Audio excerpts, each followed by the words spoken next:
கண்ணியத்திற்குரிய எல்லாம் வல்ல அல்லாஹ் ஜல்ல ஷானஹு தஆலாவின் நல்லடியார்களே, நாம் அல்லாஹுவை நம்புகிற, அல்லாஹ்வின் மீது வைத்திருக்கிற நம்பிக்கை எப்படி இருக்க வேண்டும் என்று சொன்னால், ஒன்றும் ஒன்றும் இரண்டு என்பது எவ்வளவு உறுதியானதாக இருக்கிறதோ அதுபோல அசைக்க முடியாத நம்பிக்கையாக இருக்க வேண்டும் என்பதை சென்ற வாரத்திலே நாம் பார்த்தோம். அந்த நம்பிக்கையை நம்ம எப்படி உண்டாக்கி கொள்வது? நாம் அல்லாஹுவை நம்புகிறோம், 100% நம்மில் யாருமே அல்லாஹுவை நம்புவது இல்லை. நம்முடைய நம்பிக்கையில் ஒரு குறை இருக்கிற நம்மளே பார்க்கிறோம். பள்ளிவாசலிலே நம்ம எப்படி நடந்து கொள்கிறோமோ அதே போல பள்ளிவாசலுக்கு வெளியே போனால் நடப்பது இல்லை. நம்முடைய வணக்க வழிபாடுகளில் எப்படி இறைவனுக்கு அஞ்சி நடக்கிறோமோ நம்முடைய மற்ற காரியங்களை அதே மாதிரி அல்லாஹ்வுக்கு அஞ்சி நடத்துகிறோமானா நடத்துறது இல்லை. தொழுகை நோன்பெல்லாம் அல்லாஹ் சொன்னபடி செய்ய ரெடியாக இருக்கிறோம். நம்முடைய கல்யாண காட்சிகள் எல்லாம் நம்ம விருப்பப்படி செய்கிறதுக்கு தான் நம்ம விரும்புகிறோம். அப்போ அல்லாஹ் அதை பற்றி கேள்வி கேட்பானே, அப்போ பாதி நம்புகிறோம் அல்லாஹ்வை பள்ளிவாசலுக்கு அல்லாஹ் என்று வைத்திருக்கிறோம், அல்லது வணக்க வழிபாடுகளுக்கு தான் அல்லாஹ், அதுக்கு மேலே உள்ளதுலாம் தலையிடக்கூடாது, எங்கள் இஷ்டம்தான் அப்படிங்கிற மாதிரி நினைக்கிறோம். அல்லது வெள்ளிக்கிழமைக்கு தான் அல்லாஹ், மற்ற நாட்களுக்கு அல்லாஹ் இல்லைன்னு சொல்லி 6 நாளைக்கு நம்ம இஷ்டப்படி நடக்கிறோம். ரமலான் மாதத்தில் மாத்திரம் வரக்கூடிய ஒரு இறையச்சம் ரமலான் கடந்து 11 மாதத்தில் இருப்பது இல்லை. அப்போ அல்லாஹ்வை நம்புறதுல நம்ம நிறைய குறைபாடுகள் இருக்குது. 100% அல்லாஹ்வை நம்ம நம்பணும்னு சொன்னால் இங்கே இருக்கிற மாதிரி தான் வெளியே இருப்போம். பள்ளிவாசலில் இருக்கும் பொழுது எந்த உணர்வோடு நம்ம அல்லாஹ்வை அஞ்சுவோமோ நம்முடைய வியாபார தலங்களில் வீடுகள்லையும் அதே மாதிரியான அச்சம் நமக்கு இருக்கும். ஆனால் இருக்கிறது இல்லை, யாருக்கும் இருக்கிறது இல்லை. எல்லாருமே ஒரு அந்த மாற்று குறைவாகத்தான் நம்ம இருந்து கொண்டு இருக்கிறோம். அதற்கு என்ன காரணம் என்று சொன்னால், ஒன்றை நம்புவதற்கு சில வழிமுறைகள் இருக்கிறது. அந்த முறையில் நம்ம நம்பும் பொழுதுதான் அது ஆழமாக 100% நம்முடைய உள்ளத்தில் பதியும். அப்படி இல்லாமல் நம்ம அந்த நம்புவதற்குரிய முறை இல்லாமல் நம்பணும்னு சொன்னால் அது ஏதோ அறகுறையாக தான் இருக்கும், பிடிங்க எரிஞ்சிட்டு போயிடலாம். ஆழமாகவே ஒரு ஆலமரம் மாதிரி வேறுண்டு நிற்காது, ஒரு நாணல் மாதிரி புல்லு மாதிரி இருக்கும், பிடுங்கினா ஒடியாந்துடும். அந்த மாதிரி ஆகிவிடக்கூடாது என்று சொன்னால் நம்ம நம்பிக்கையை வலுப்படுத்தணும். பொதுவாக நம்ம ஒன்றை நம்புறதா இருந்தால் 2 வழிகளில் நம்ம நம்புகிறோம். ஒன்று என்ன நம்புகிறோம்? நம்முடைய 5 புலன்கள் இருக்குதுல்ல, நம்முடைய 5 புலன்களை வைத்து நம்புகிறோம். கண்ணுக்கு தெரிகிறது நம்புகிறோம், காதால கேட்கறது நம்புகிறோம், நாக்கால ருசிச்சு பார்த்துட்டு நம்புகிறோம், மூக்குனால முகர்ந்து பார்த்துட்டு நம்புகிறோம், தொட்டு தடவி பார்த்து நம்புகிறோம். இது 5 புலன்கள்னு சொல்றது. பார்த்து அறிகிறது, கேட்டு அறிகிறது, சுவைத்து அறிகிறது, தொட்டு அறிகிறது, நுகர்ந்து அறிகிறது என்று சொல்லி 5 விதமான புலன்களை கொண்டு நம்புகிறோம். இந்த புலன்களை கொண்டு நம்புகிற நம்பிக்கையில் நமக்கு டவுட் வருமான வர்றதே கிடையாது. ஒரு ஆளை கண்ணுங்கிறேன்னு கருப்பா இருக்காரு, ஒரு சிவப்பா இருக்காரு, பார்க்குறோம், பார்த்துட்டு இவர் கருப்புங்கிறோம். 100 பேர் சாட்சி சொல்றாங்க இவர் கருப்பு இல்லைன்னு. நம்ம கண்ணால பார்க்குறோம் கருப்பா இருக்காரு, 100 பேர் சொல்றாங்க இல்லையா கருப்பு இல்லையா, நம்ம நம்புவோமா? அட கண்ணுக்கு முன்னாடி தெரியுது, என்னடா இல்லைங்கிறீங்க அப்படின்னு சொல்லிடுவோம். இப்போ கண்ணுக்கு முன்னாடி ஒரு வெள்ளை வெள்ளைன்னு ஒரு சுவர் இருக்கிறது, இது வெள்ளைன்னு நம்ம சொல்றோம், அவ்வளோ பேர் எதுக்கு வெள்ளை இல்லைங்கிறீங்க, நம்ம நம்ப மாட்டோம். நமக்கு தான் தெரியுது, நம்ம தான் பார்க்குறோமே, நம்ம கண்ணே கரெக்டாக சொல்லும் பொழுது அது இப்படி வெள்ளை இல்லைண்டாவும், அது வெள்ளை தான், இது கருப்பு தான், இது பச்சை தான், இவர் உயரமானவரா, இவர் குள்ளமானவர் தான் அப்படிங்கிற மாதிரி நம்ம நம்புகிறோம். இவர் தகப்பன் தான், இவர் தாய் தான், இவர் அண்ணன் தான், இவர் தம்பி தான் நம்புகிறோம். இதெல்லாம் என்னது? கண்ணால் பார்த்துட்டோம். கண்ணால் பார்த்துட்டு இவங்க தான் எங்கள் அம்மா நம்பின பிறகு இவங்க அம்மா இவங்க இல்லைன்னா ஒத்துக்கிறோமா? ஒத்துக்கிற மாட்டோம். யார் சொன்னாலும் ஒத்துக்கிற மாட்டோம். அப்போ நான் அந்த நம்பிக்கை அசைக்க முடியல பாருங்க. கண்ணால் பார்த்து ஒன்றை நம்ம நம்பும் பொழுது யாரு சொன்னாலும், எந்த மௌலானா சொன்னாலும், எந்த ஒரு சேகுமார்கள் சொன்னாலும், எவ்வளவு பெரிய மக்கள் திரள் கூடி நின்று சொன்னாலும் அந்த நம்பிக்கை ஆட்டம் காண்பது கிடையாது. அதே மாதிரி காதால கேட்கணும், டே இங்க வாடான்னு கேட்குது, டே வாடான்னு கூப்பிட்டு காதில் வழங்கிருச்சு. எவனோ ஒருத்தன் கூப்பிடுறாங்கிறது வழங்குமா? அதில் டவுட் வருமா? அதில் டவுட் வராது. நம்ம காதிலே விளங்கி விட்ட காரணத்தினால் அதை வச்சு நம்புகிறோம். இப்போ கீழே உள்ளவங்க நம்ம பேசி கொண்டிருக்கிறத பார்த்தும் கேட்டு 2 வகையில் நம்புறீங்க. மேலே உள்ளவங்க கேட்டு நம்புறாங்க, ஒருத்தர் பேசிட்டு இருக்கிறாரு கீழே அப்படின்னு நம்புறாங்களா இல்லையா? அவங்க பார்க்கல, ஆனால் கேட்குறாங்க. அப்போ கேட்டு விட்டு நம்புறதுங்கிறதுக்கு அந்த நம்பிக்கையில் நமக்கு மாற்றம் வருவது இல்லை. அதே மாதிரி நாக்கெல்லாம் நக்கி பார்க்குறோம், இனிப்பா இருக்குது, இனிப்புங்கிறோம், புளிப்பு தான் 100 பேர் சொன்னா ஒத்துக்குறோமா? நம்ம நாக்கு இனிப்புன்னு ஜட்ஜ்மெண்ட் பண்ண பிறகு 4 பேரும் சொல்றோம் இனிக்கல, புளிப்பு தான் அது, அட இனிக்குதுப்பா புளிப்பு ஓடாண்டுருவோம். எவ்வளவு பேர் சொன்னாலும் ஏற்றுக்கிற மாட்டோம். நம்ம நாக்குனால் எதை சுவைக்கிறோமோ அதில் நமக்கு சந்தேகம் வருவதில்லை. நம்முடைய காதினால் எதை கேட்கிறோமோ அதில் நமக்கு சந்தேகம் வருவது இல்லை. நம்ம கண்ணால் எதை பார்க்கிறோமோ அதுல சந்தேகம் வருவது இல்லை. நம்ம எதை முகர்ந்து வாசனையை பிடிக்கிறோமோ அந்த வாசனை தான் சொல்லி நிற்பமே தவிர 1000 பேர் வேற வாசனை சொன்னாலும் நம்ம மாற போறது இல்லை. அப்ப நம்பிக்கைகள் இந்த 5 புலன்கள் சொல்றோமே, இந்த புலன்களை கொண்டு நம்ம ஒன்றை நம்பும் பொழுது அதில் நமக்கு உறுதி வரும், அசைக்க முடியாது. அப்ப அல்லாஹ் அந்த புலனுக்குள்ள வருவானா? வரமாட்டான். அல்லாஹ் அதே மாதிரி நம்புறாது. அல்லாஹ் கொண்டு நிப்பாட்டணும். ஒன்னு அல்லாஹ் நம்ம பார்க்கவும் இல்லை. அல்லாஹ் சொன்னதை கேட்டோமா? அது மூசா நபி மாதிரி 1-2 பேருக்கு அல்லாஹ் அந்த பாக்கியத்தை கொடுத்தானே தவிர எல்லா மக்களுக்கும் அந்த பாக்கியம் கிடைக்காது. அல்லாஹ்வுடைய சொல்ல கேட்கவும் இல்லை, அல்லாஹ்வை கண்ணால பார்க்கவும் இல்லை. தொட்டு தடவையாவது பார்க்கறதுக்கு அல்லாஹ் ஒரு வாய்ப்பு தந்தானா? கண்ணை முடிக்க கண்ணால பார்க்க இயலாது, நான் நிக்கிற தடை பார்த்துட்டா ஒத்துக்கன்னு சொல்றதுக்கு அப்படியாவது வருவானா? அல்லாஹ்வை தொட்டு பார்க்கவும் இயலலை, அல்லாஹ்வை ருசிச்சு பார்க்கவும் இயலலை, முகர்ந்து பார்க்கவும் இயலலை. இந்த அல்லாஹ் வர்றான் கம்மன் வாசம் வருது பாருங்க அப்படின்னு சொல்ற மாதிரியாவது ஏதாவது இருக்குதா? ஒன்னையும் காணாம். அப்ப அல்லாஹ்வை நம்புவதில் இந்த 5 புலன்களை கொண்டு நம்ம நம்பாத காரணத்தினால் நமக்கு ஒரு டவுட் என்ன இருக்கு. அல்லாஹ் இருக்கான் தான், இருந்தாலும் இருப்பானோ இல்லாம இருப்பானோ இப்படிங்கிற மாதிரி நம்மளை அறியாமலே என்ன செய்யுது, ஒரு சின்ன ஒரு மாசு இருக்குதான் செய்கிறது. ஏன்னா இந்த 5 புலன்கள்ல இல்லை. இந்த 5 புலன்கள் இல்லாம இன்னொரு விஷயமாக நம்ம நம்புறோம் பாருங்க, அதுவும் மாறுவதில்லை. அது என்ன? அறிவை கொண்டு சிந்திச்சு ஆராய்ச்சி பண்ணி பார்த்துட்டு இதான்னு சொல்லி கணக்கு போட்டு பார்த்து அல்ல ஆர்கியூ பண்ணி பார்த்து வாதங்களை எடுத்து வைத்து அல்ல புற சான்றுகளை எடுத்து வைத்து அதை ஒரு யோசித்து சிந்தித்து ஒன்றை விளங்கி விட்டோம் என்று சொன்னால் அதில் அசைக்க முடியாத ஒரு நம்பிக்கை நமக்கு உண்டாயிரும். இந்த நிக்கிற இந்த ஒளிபெருக்கி இருக்கிறது, இந்த மைக் இருக்கிறது, இந்த மைக்கை தான் நம்ம பார்க்குறோம். இந்த மைக்கை ஒருத்தன் உண்டாக்கியிருப்பான், அவனை பார்க்கவே இல்லை, நம்ம யாருமே பார்க்கல. இந்த மைக்கை ஒருத்தன் தயாரிச்சிருப்பான்ல, மைக்கு கண்ணு முன்னாடி இருக்கிறத பார்க்குறோமே தவிர இந்த மைக்கை ஒருத்தன் தயாரிச்சிருப்பான் அவனை யாருமே பார்க்கல. பார்க்காட்ட கூட என்ன நம்புறோம், இதை ஒருத்தன் தயாரிச்சிருப்பான் நம்புறோம், அவனை பார்க்கல, நம்ம இதைத்தான் பார்த்தோம். இது மைக்கு நம்புறது கண்ணால பார்த்து நம்புறது. இதை செஞ்சவன் ஒருத்தன் இருப்பான்னு நம்புறது சிந்திச்சு விளங்குறது. இதை செஞ்சவன் ஒருத்தன் இருப்பாங்கிறது அதை நம்ம பார்க்கலையே. இதை செஞ்சவன் ஒருத்தவனுடைய இந்த இதைத்தான் பார்க்கிறோமே தவிர இந்த செஞ்ச ஆளை கொண்டாந்து நம்ம பார்க்கவே இல்லை. இதை இவன் கண்டுபிடிச்சான் அது தெரியாது. தெரியாவிட்டால் என்ன செய்யணும், இது தன்னால உண்டாவாதுல, இவ்வளவு பெரிய விஷயம் இருக்கிறது எவனோ செஞ்சிருக்கணும்ல, அது விவரமா உள்ளவனா இருக்கணும்ல, ஒரு அறிவாளி இதை பத்தி ஒரு ஆற்றல் உள்ளவன் தானே செஞ்சிருப்பான், அதனால ஒருத்தன் செஞ்சிருக்கிறான், அவன் யாருன்னு நமக்கு தெரியட்டாலும் பரவாயில்ல இப்படின்னு நம்பிட்டு வைங்க. இப்போ உங்கள்கிட்ட நான் சொல்றேன், இந்த மைக் இருக்குத அது ஒத்துணுமே தயாரிக்கல, அதாவது 2 கிரிச்சிங்க அட போடா லூசுன்றீங்க. நான் உங்கள்ட்ட சொல்றேன், இந்த மைக்கை காட்டி உங்கள்ட்ட சொல்றேன், இது தன்னாலே உண்டாகி பக்கத்தில் நிற்கிதுங்கிறேன். யார நம்புவோமா? நம்ப மாட்டோம். ஏன் நம்ப மாட்டோம்? நம்ம சிந்திச்சு விளங்கி வச்சிருக்கிறோம், இது ஒருத்தன் செஞ்சுதான் இருக்கணும். பயங்கரமா புகை, வானத்தில் புகையா இருக்கு, பக்கத்தில் புகை மூட்டமா இருக்கிறது, நம்ம என்ன விளங்கிடுவோம், எங்கேயும் தீப்பிடிச்சு எரியுது, தீ போய் பார்க்கல, பார்க்கறது புகை.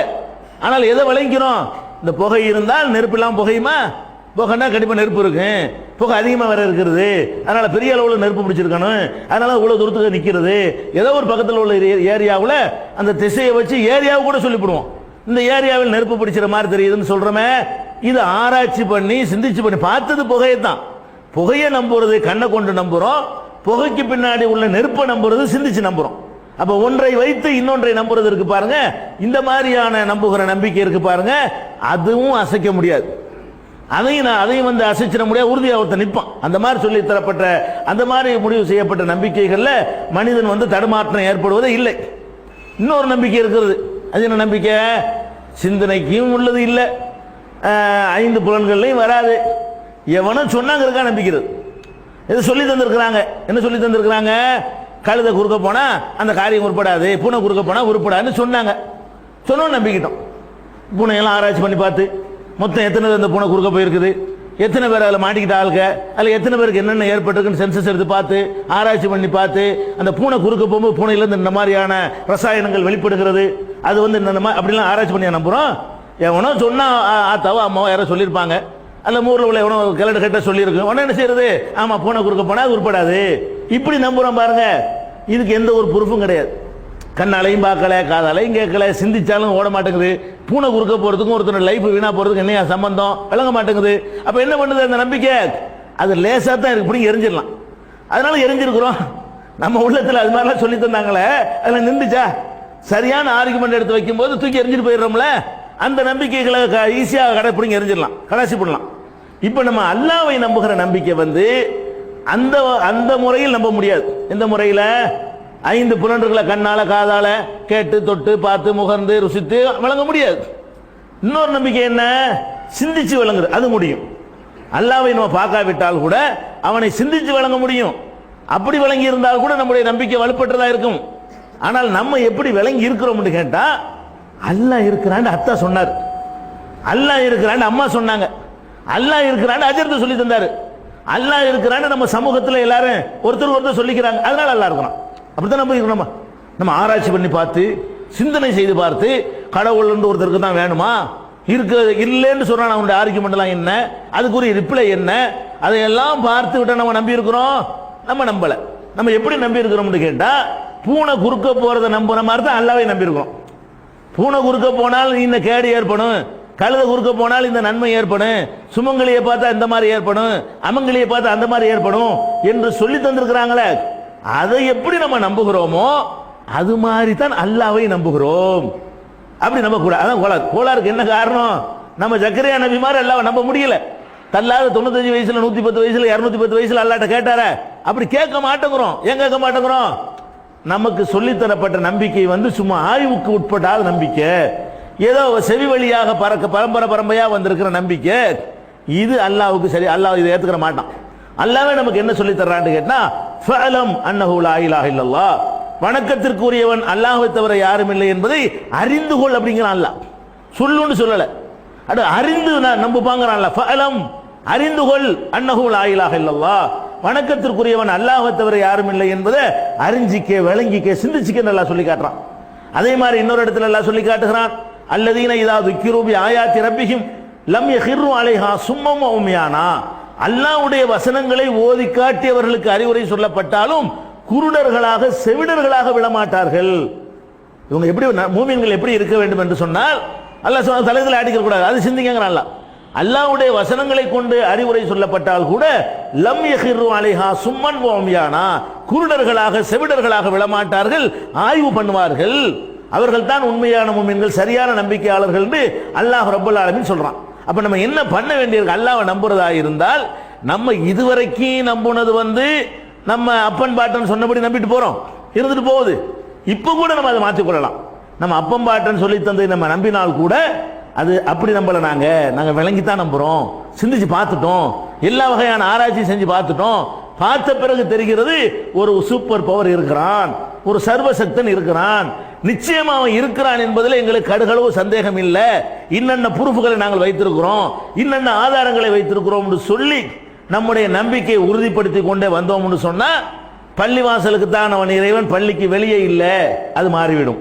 ரமலானுக்கு தான் இறைவன், 11 மாசத்துக்கு இல்லை நினைக்கிறோமே, அது மாறிவிடும். வணக்க வழிபாடுகளுக்கு தான் இறைவன், மற்ற காரியங்களுக்கு இல்லை நினைக்கிறோமே, அது மாறிவிடும். நமக்கு எது முடியுமோ அதைத்தான் அல்லாஹ் செய்வான் நினைக்கிறோமே, அது மாறிவிடும். அவன் எதை வேண்டாலும் செய்வான் என்ற ஒரு நம்பிக்கை ஆழமாக நம்முடைய உள்ளத்திலே பதிந்துவிடும். அப்ப அந்த மாதிரி நம்முடைய நம்பிக்கைகள் எப்படி இருக்க வேண்டும் என்றால், இந்த ஐம்புலனை கொண்டு நம்புற மாதிரி இருக்காது, சாத்தியம் இல்லை, பார்க்க இயலாது. அதே நேரத்தில் ஏதோ ஆத்தா அம்மா சொன்னாங்க நம்புறவன், அப்படிப்பட்டதாகவும் இருக்கக்கூடாது. மனிதனுக்கு மாத்திரம் அல்ல சிறப்பாக கொடுத்திருக்கிறான பகுத்துணர் அறிவு, சிந்திக்கிற அறிவு, அந்த அறிவை கொண்டு ஆராய்ச்சி பண்ணி நிச்சயமாக நம்மை படைத்த ஒருவன் இருக்கத்தான் செய்கிறான், அவன் இல்லாமல் எதுவுமே இருக்க முடியாது என்று நம்ம விளங்க வேண்டும். இந்த இடத்துல என்ன நம்முடைய டவுட்டுகள்லாம் வருதுன்னு கேட்டா, இதைத்தான் பகுத்தறிவாதிகள் உங்கள்கிட்ட குழப்பி விட்டுருவாங்க. பகுத்தறிவாதிகள் சொல்லக்கூடியவர்கள், கடவுளை மறுக்கக்கூடியவர்கள், கடவுள் இல்லைன்னு சொல்லக்கூடியவர்கள்லாம் உங்கள்கிட்ட இந்த வார்த்தை வைப்பாங்க. என்ன வைப்பாங்க? நீ பாத்தியா இல்லவ கடவுள், நீ பாத்தியா?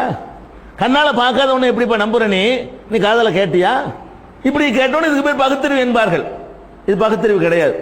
கண்ணால பார்ப்பதை நம்புறதுதான் பகுத்தறிவு என்றால், ஆடு மாடு நம்புமை. இதை ஆடு ஒரு ஆட்டை கல்ல கம்பு எடுத்து அடிக்க போய் ஓடுமா ஓடாது? அது பார்த்து நம்புதல். அது ஒரு ஆடு வருது, ஒரு கம்பு எடுத்துட்டு ஓங்குறீங்க, கிட்ட வந்தாலும் ஓட்டம் எடுத்துருத, அதுக்கு விளங்குது இவன் அடிப்பான், இந்த பொருளை கொண்டு அடிச்சா நமக்கு வலிக்கும், விளங்குதுல. அப்ப பார்த்து நம்புறதை தான் ஏத்துக்கிறவேன்னா, ஒரு ஆடு நம்பும், ஆடு நம்பும், நாய் நம்புமே. நாய் வரும்போது இப்படி குனிஞ்சு ஒரு கல்ல எடுக்கிறீங்க, ஓடி போயிருமே, தெரியல, குனிஞ்சோன்னு விளங்குதுல. அதுக்கு குனிஞ்சோன்னு என்ன விளங்குது? குனிகிறான், என்ன எடுக்க போறான், நமக்கு வேட்டை வைக்க போறான், தெரியுதா இல்லையா? அப்ப கண்ணால பார்த்து தான் நம்புவேன் சொன்னா, இது ஆடு மாடு கழுத குதிரைலாம் நம்புமா இல்லையா? இப்படி நம்பும். நம்ம பெரிய அறிவாளி நினைச்சு பேசுறாங்க, கண்ணால பாத்தியா? அப்ப கண்ணால பார்த்து நம்புறது மிருகத்தின் வேலை. கண்ணால பார்த்தா மட்டும்தான் நம்புறேங்கிறானே, அது மிருகத்துடைய வேலை. காதால கேட்டாதான் நம்புவேன். அதுவும் சத்தம் போட்டு பாருங்களேன். நீங்க வளர்க்குற நாயை கூப்பிட்டு பாருங்களேன், ஒடியாருமே வேற ஒருத்தவங்க கூட வராத டிஃபரெண்ட் பண்ணுது. அதே விளங்குதா? இது இவன் குரல், இதான் நம்ம முதலாளி குரல், இது வேற ஒரு எதிரியுடைய குரல் விளங்குதா இல்லையா?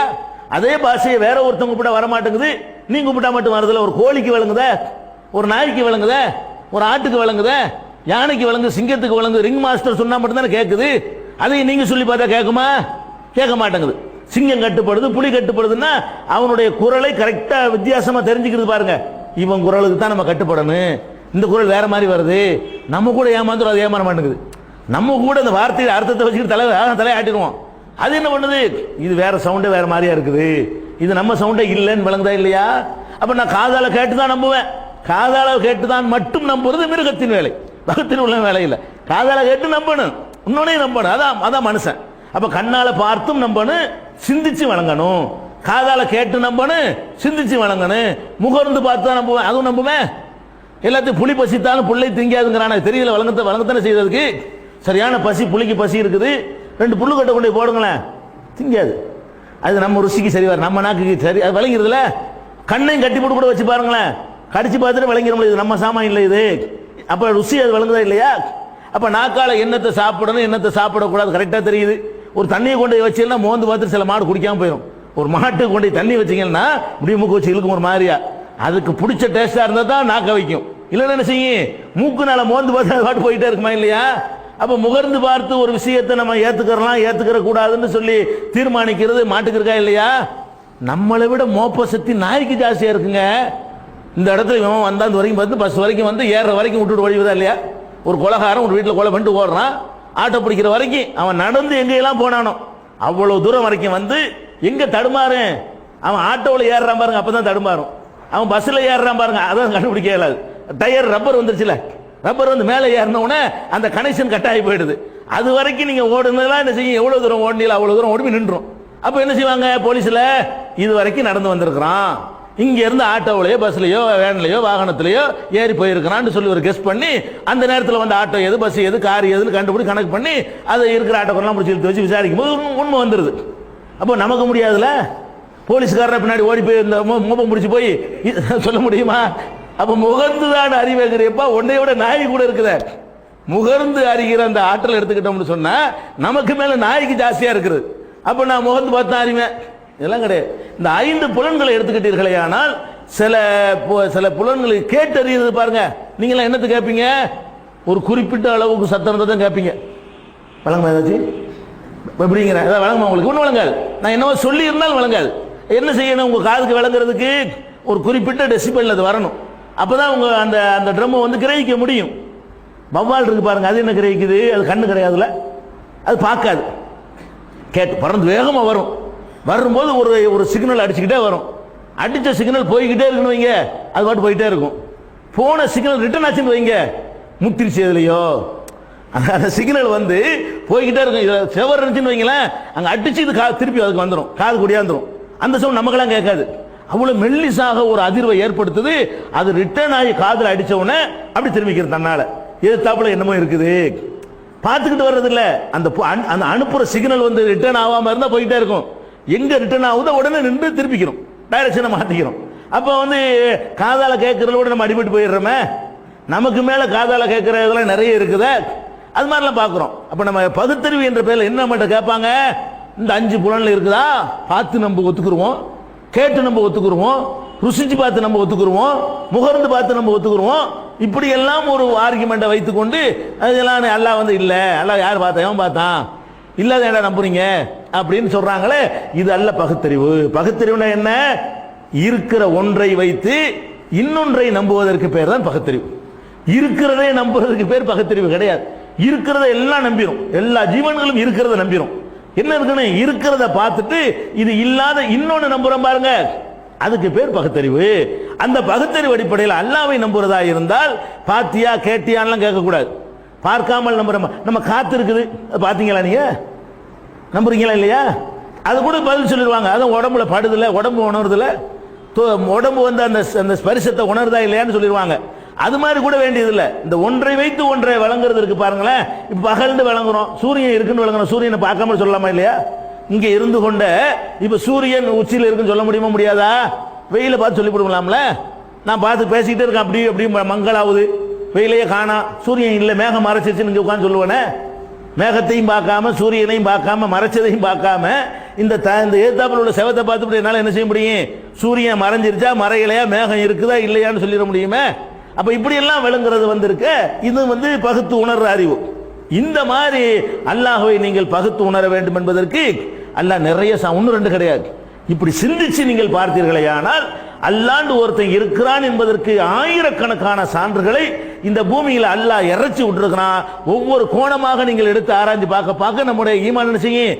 கண்டிப்பா இருக்கிறான். கண்ணு முன்னாடி ஒருத்தர் நிற்கும் போது எப்படி நம்புவீங்களோ, நான் உங்க முன்னாடி நிற்கிறது, நீங்க என் முன்னாடி உட்கார்ந்து இருக்கிறது எப்படி ஒருத்தர் நம்புறோமோ, இப்படி நம்பக்கூடியவர்களாக நம்ம ஆவணும்னு சொன்னா அல்லாஹ் அள்ளி இறைத்திருக்கிற அத்தனை ஆதாரங்களையும் சான்றுகளையும் நம்ம என்ன செய்யணும்? ஆய்வு செய்து பார்க்க வேண்டும். அடுத்து என்ன செய்வாங்க தெரியுமா? ஒரு என்ன அந்த அல்லாஹ் இல்லைங்கிறவன் எடுத்து வைக்கிற அந்த குழப்பத்தை நீங்க விளங்கிக்கிறணும். அல்லாஹ் இருக்கிறான் நம்ம சொல்றோமா? சரி, இதை படிச்சது யாரு? அல்லாஹ். அதை படிச்சா அல்லாஹ். சூரியன் அல்லாஹ் படைச்சான். அல்லாஹ் யார் படைச்சான்? ஒரு இடத்துல நின்றீங்களா இல்லையா? இப்படி உங்கள்கிட்ட கேட்டுட்டு வந்து என்ன செய்வீங்க? பூமி அல்லாஹ் படைச்சான், சரி, வானத்தை அல்லாஹ் படைச்சான், சரிப்பா, அல்லாஹ் யார் படைச்சான்? அப்படி கால் ரசி கொடுக்குறோம். யாரு? இந்த பகுத்தறிவாதின்னு சொல்லக்கூடியவங்க. பதில் இல்லை. இல்லை அல்லாஹ் யார் படைச்சான்னு கேட்கிறோம், நின்றீங்களா இல்லையா? அப்ப அல்லாஹ் யாரும் படைக்காமல் இருக்கிற மாதிரி எல்லாம் அது பாட்டுக்கு இருந்துட்டு போகுது. அல்லாஹ் ஒருத்தரும் படைக்காம ஒரு பொருள் இருக்கலாம்னு ஒத்துக்கிறீங்களா நீங்க? எல்லாம் படைச்சுதான் ஆகணும்னு சொன்னா, இப்ப அல்லாங்கிற ஒருத்தன் படைக்காம ஒருத்தன் இருக்கா, படைக்கப்படாம இருக்கிறான்ல. அல்லாவை யாரும் படைக்காமல் இருக்க முடியும் என்றால் ஏன் இந்த பூமியை யாரும் படைக்காமல் ஏன் இந்த பூமி இருக்கக்கூடாது? இந்த சூரியன் யாரும் படைக்காமல் இருக்கக்கூடாது? ஒருத்தன் படைக்காம ஒருத்தர் இருக்கிறான்ல. அப்ப அப்படின்னு ஒரு கேள்வி, சரிதானே, ஆமா, அல்லாஹ் படைக்காத மாதிரி இதுவும் அப்படி இருந்துட்டு போகுது இப்படின்னு சொன்ன உடனே அது சரி மாதிரி தெரியுது. இது ஒரு பைத்தியக்காரத்தனம் தான். அவங்க என்ன சொல்றாங்க? அல்லாஹ் படைக்கல, அதுவா தான் உண்டானுச்சுன்னு சொல்றவங்க என்ன சொல்றாங்க? பரிணாமம்னு சொல்லுவாங்க. யாரு? இந்த பகுத்தறிவாதிகள் தங்களுக்கு சொல்லிக் கொள்ளக்கூடியவர்கள் பரிணாம வளர்ச்சி அப்படிம்பாங்க. என்ன பரிணாம வளர்ச்சியா? ஒரு செல்லு ஜீவனா இருந்துச்சான், அது 2 செல்லா மாறினுச்சான், அப்புறம் நிறைய செல் பிராணிகளா உருவானுச்சான், இப்படி படிப்படியா டெவலப் ஆகி ஒன்றிலிருந்து ஒன்று இப்படி வந்து இப்படி ஆயிட்டு எல்லாம் உண்டாயிடுச்சு அப்படின்னு சொல்லி ஒண்ணுல இருந்து ஒண்ணு வந்துச்சான். இப்ப நம்ம இருந்தோம்ல, சரி நான் இருக்கப்பா, எனக்கு முந்தி என்ன குரங்கு, சரி குரங்குக்கு முந்தி என்ன, அது என்ன ஒண்ணு, அதுக்கு முந்தி என்ன, அதுக்கு முந்தி என்னமோ ஒண்ணு, இப்படியே கொண்டு போய் என்ன செய்வாங்க? குருவி சின்ன கொசு வரைக்கும் கொண்டு வந்துருவாங்க. நம்ம இப்படி இருக்கிறோம்னு சொன்னா நமக்கு முந்தி குரங்குக்கு முந்தி இன்னொன்னா இருந்தோம், அந்த இன்னொன்னுக்கு முந்தி இன்னொன்னா இருந்தோம், இன்னொன்னுக்கு முந்தி இன்னொன்னா இருந்தோம்னு சொல்லிட்டு கடைசியில் ஒரு செல் பிராணியா இருந்து இப்படி டெவலப் ஆகி வந்தோம் அப்படின்னு சொல்லிடுவான். அவனை திருப்பி கேட்கணும், சரி அதுக்கு முந்தி ஒரு செல் பிராணி நிப்பாட்டுவான்ல, அதுக்கு முந்தி அதான். அப்ப நீனு தானே நிப்பாட்டுற, ஒரு இடத்துல நிக்கிறே இல்லையா? அதாவது எந்த கேள்வியை நம்மள்ட்ட அவன் கேட்கிறானோ அந்த கேள்வி அவனிடத்துல நம்ம கேட்கிற மாதிரி இருக்கக்கூடாது. அதுக்கு பேர் தான் பகுத்தறிவு. நீ என்ன கேட்ட? அல்லாஹ்வுக்கு அப்புறம் என்னன்னு கேட்டீல? நான் கேட்கிறேன், சரி எனக்கு முந்தி குரங்கா தான் நான் இருந்தேன், சரி ஒத்துக்குருவோம். குரங்குக்கு முந்தி என்னவா இருந்துச்சு? பூனையா இருந்துச்சு, ஒத்துக்க. பூனைக்கு முந்தி என்னவா இருந்துச்சு? எலியா இருந்துச்சு, ஒத்துக்க. எலி தான் பூனையா போய், பூனை தான் குரங்கா போய் நான் ஆயிட்டேன்னு வச்சுக்கிருவோம். சரி, எலிக்கு முந்தி என்ன? ஏதோ ஒரு புழுவாச்சுன்னு வச்சுக்க. அப்புறம் என்ன? அப்புறம் தான் அதான் இல்ல ரிப்பில கிடையாது. ஒண்ணும் இல்லாம இருந்துச்சுன்னு சொன்னான்னு வைங்க, ஒண்ணும் இல்லாம இருந்துச்சுன்னு அடிபட்டு போயிடும் சித்தாந்தமே. அதனால ஏதாவது ஒண்ணு இருந்து ஆரம்பிக்கணும் வழங்குதா? அப்ப என்னன்னு கேட்டா, இல்லாம இருந்து ஒண்ணு உண்டாகுது அப்படிங்கிறது தான் விளங்குதே தவிர அவங்களுடைய ஆர்குமெண்ட்ல என்ன கேள்வி நம்மள்ட்ட கேட்கிறாங்களோ அதே கேள்வி அவங்கள்ட்ட நிக்கிறது. எந்த கேள்விக்கு அவங்களுக்கு பதில் சொல்ல முடியலையோ அப்படி ஒரு கேள்வியை கேட்கிறார்களோ அதுக்கு பேர் விதண்டாவாதம், லாஜிக் கிடையாது, அது பகுத்தறிவான வாதங்கள் கிடையாது. அதனால இப்ப இறைவன் இருக்கிறான் என்பதற்கு என்ன ஆதாரம்? அல்லாஹ் திருமறையில சொல்லி காட்டுகிறான், ஒஃபில் அர்லி ஆயாத்துல் லில் மூக்கினீன் ஒஃபி அன்ஃபுசிக்கும் அஃபலா துப்சிரூன். இந்த பூமி முழுவதும் நான் இருக்கிறேன் என்பதற்கு ஏராளமான சான்றுகளை அள்ளி இறைச்சிருக்கிறான். அல்லாஹ் சொல்றான், நான் இருக்கிறேன் நம்பணுமா நீ? இந்த பூமி முழுவதும் ஏராளமான சான்றுகளை நான் வாரி இறைத்திருக்கிறேன். ஒஃபி அன்ஃபுசிக்கும், உங்களுக்கு உள்ளேயும் நிறைய சான்றுகளை நான் அள்ளி இறைத்திருக்கிறேன். அஃபலா துப்சிரூன், சிந்திக்க மாட்டீர்களா அப்படின்னு அல்லாஹ் கேட்கிறான். அஸ்ஸலாமு அலைக்கும் வரஹ்மத்துல்லாஹி. கண்ணியத்திற்குரிய எல்லாம் அல்ல அல்லாஹ் ஜல்ல ஷானஹு தஆலாவின் நல்லடியார்களே, அல்லாஹுடைய பேரருளால் கடந்த சில மாதங்களாக அல்லாஹுவை பற்றி, அவனிடத்தில் எவ்வாறு நாம் அணுகுவது என்பதை பற்றி, அவனுடைய குணாதிசயங்களை பற்றி, பண்புகளை பற்றி நாம் தொடர்ந்து அறிந்து வருகிறோம். இறுதியாக அல்லாஹுவை நாம் நம்புகிற அந்த நம்பிக்கை 100% உறுதிப்படுத்தப்பட்ட நம்பிக்கையாக இருக்க வேண்டும். அல்லாஹ்வை நேருக்கு நேர் கண்ணால் பார்த்த பிறகு நாம் எப்படி நம்புவோமோ அது போன்ற அளவுக்கு ஆழமாக அந்த நம்பிக்கை இருக்க வேண்டும் என்பதற்காக அல்லாஹ் திருமறை நெடுகிலும் பல சான்றுகளை வாரி இறைத்திருக்கிறான். அந்த சான்றுகள் இந்த பிரபஞ்சம் முழுவதும் பல சான்றுகளை அல்லாஹ் வாரி இறைத்திருக்கிறான்.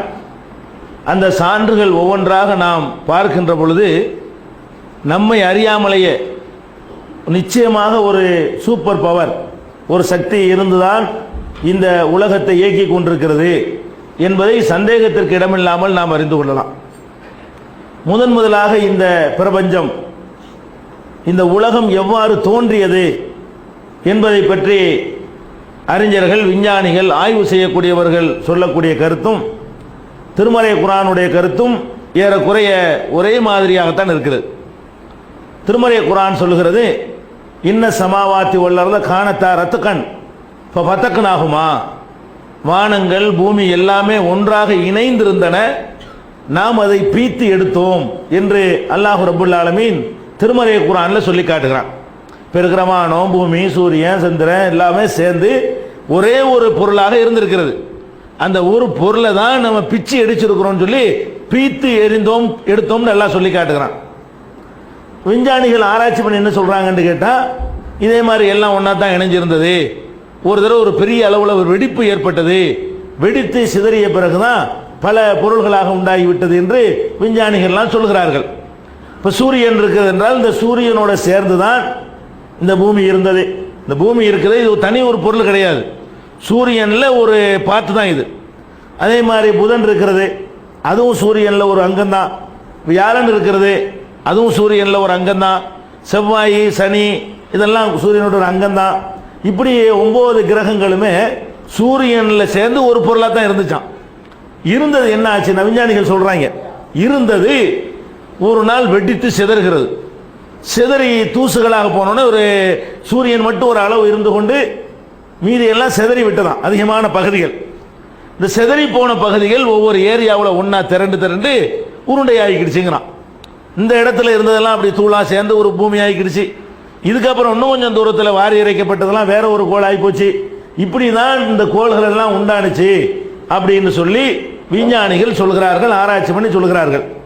இப்போ நம்ம இந்த விந்தையை நம்ம பார்க்கும் பொழுது நம்முடைய அறிவுக்கு எட்டாத, எந்த ஒரு விஞ்ஞானியாலும் பதில் சொல்ல முடியாத ஒரு அதிசயம் அங்கே நிகழ்ந்து கொண்டிருப்பதை தான் நம்ம இன்னைக்கு எடுத்துக்கொள்ள போகிறோம். இப்போ சூரியன் வெடித்து சிதறியதால் தான், சூரியனிலிருந்து பிரிந்து வந்தவை தான் எல்லா கோள்களும் சொல்றான். இப்போ சூரியனிலிருந்து ஒரு துண்டு வெளியே வந்து புதன் என்ற கிரகமாக சூரியனுக்கு பக்கத்தில் இருக்கிறது. புதன் தான் சூரியனுக்கு ரொம்ப அருகில் உள்ள கிரகம். அதை விட கொஞ்சம் தூரமாக இருக்கிறது வந்து வெள்ளின்னு சொல்றோம் இல்லையா, வீனஸ், சுக்கிரன் சொல்லுவாங்க இந்த புராண இதிகாசத்தில் உள்ளவங்க. அப்ப இந்த வெள்ளி என்று சொல்லக்கூடிய அந்த வீனஸ் வந்து அடுத்து புதனுக்கு அடுத்து இருக்கிறது. இது சூரியன் என்று சொன்னா சூரியனுக்கு பக்கத்தில் புதன் இருக்கிறது, புதனுக்கு அப்புறம் வெள்ளி இருக்கிறது, வெள்ளிக்கு அப்புறம் பூமி இருக்கிறது. சூரியனிலிருந்து நம்ம எங்க இருக்கிறோம், 3வது ஊர்னு வச்சுக்கிறீங்களேன்.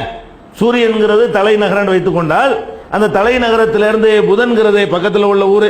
பக்கம்னா என்ன, அது லட்ச மைல் இருக்கு, பக்கம்னு சொல்லிக்கிறேன் வணங்குதா.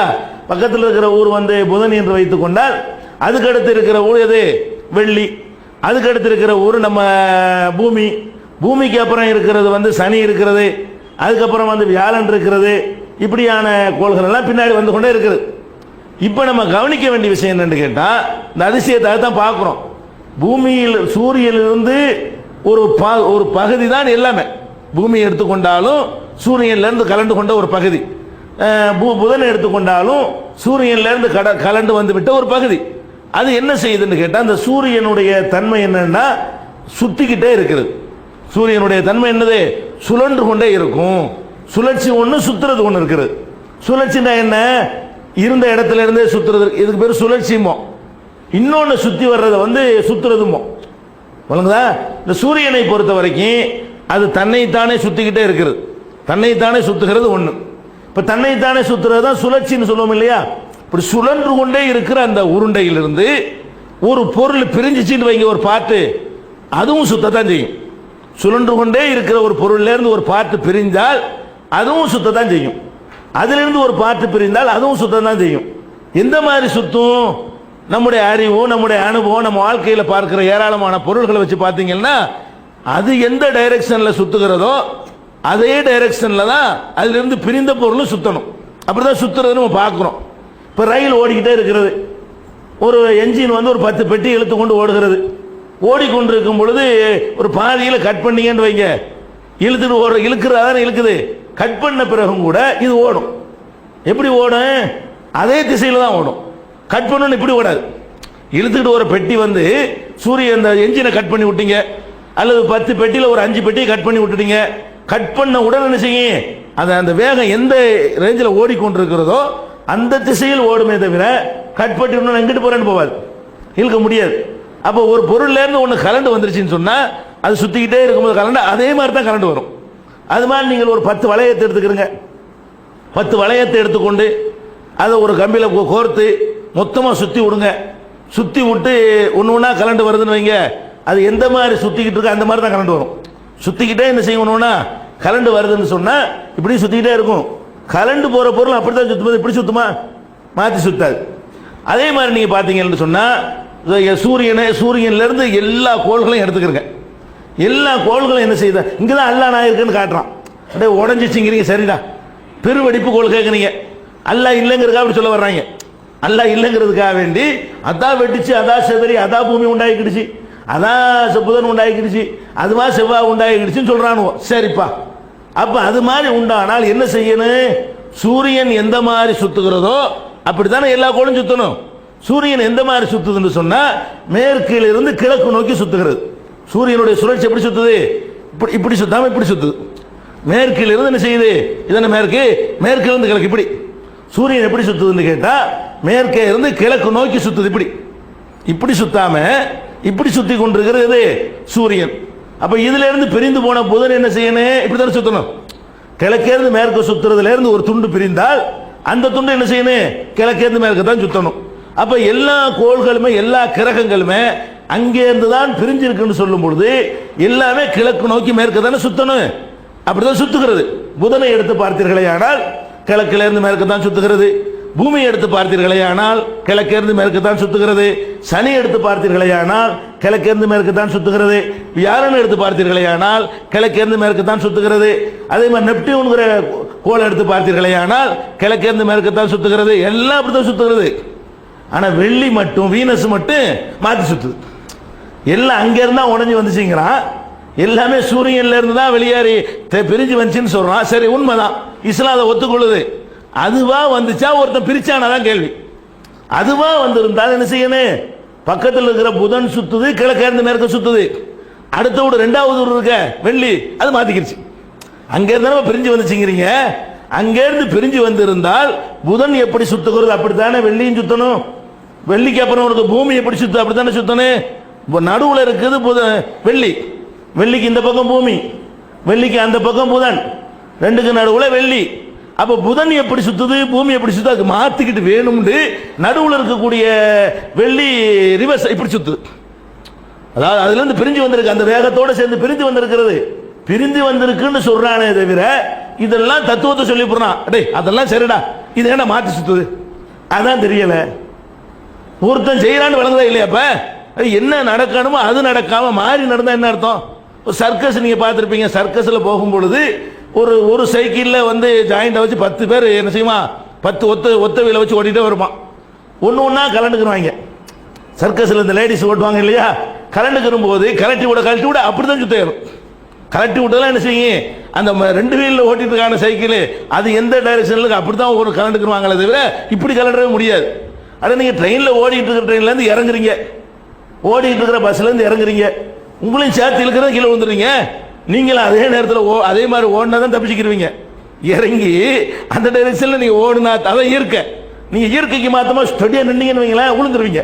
ஏன்னா உங்களை இழுக்குது, உங்களை இழுக்குது. நீங்க அதுக்கு ஒத்துழைச்சு போய் என்ன செய்யணும்? நீங்க நம்ம ஓடுற பஸ்ல இருந்து இறங்கினா கூட எப்படி இறங்குறோம், அது எந்த திசையில ஓடுதோ அதை நோக்கி நம்மளை இழுக்கத்தான் செய்கிறது.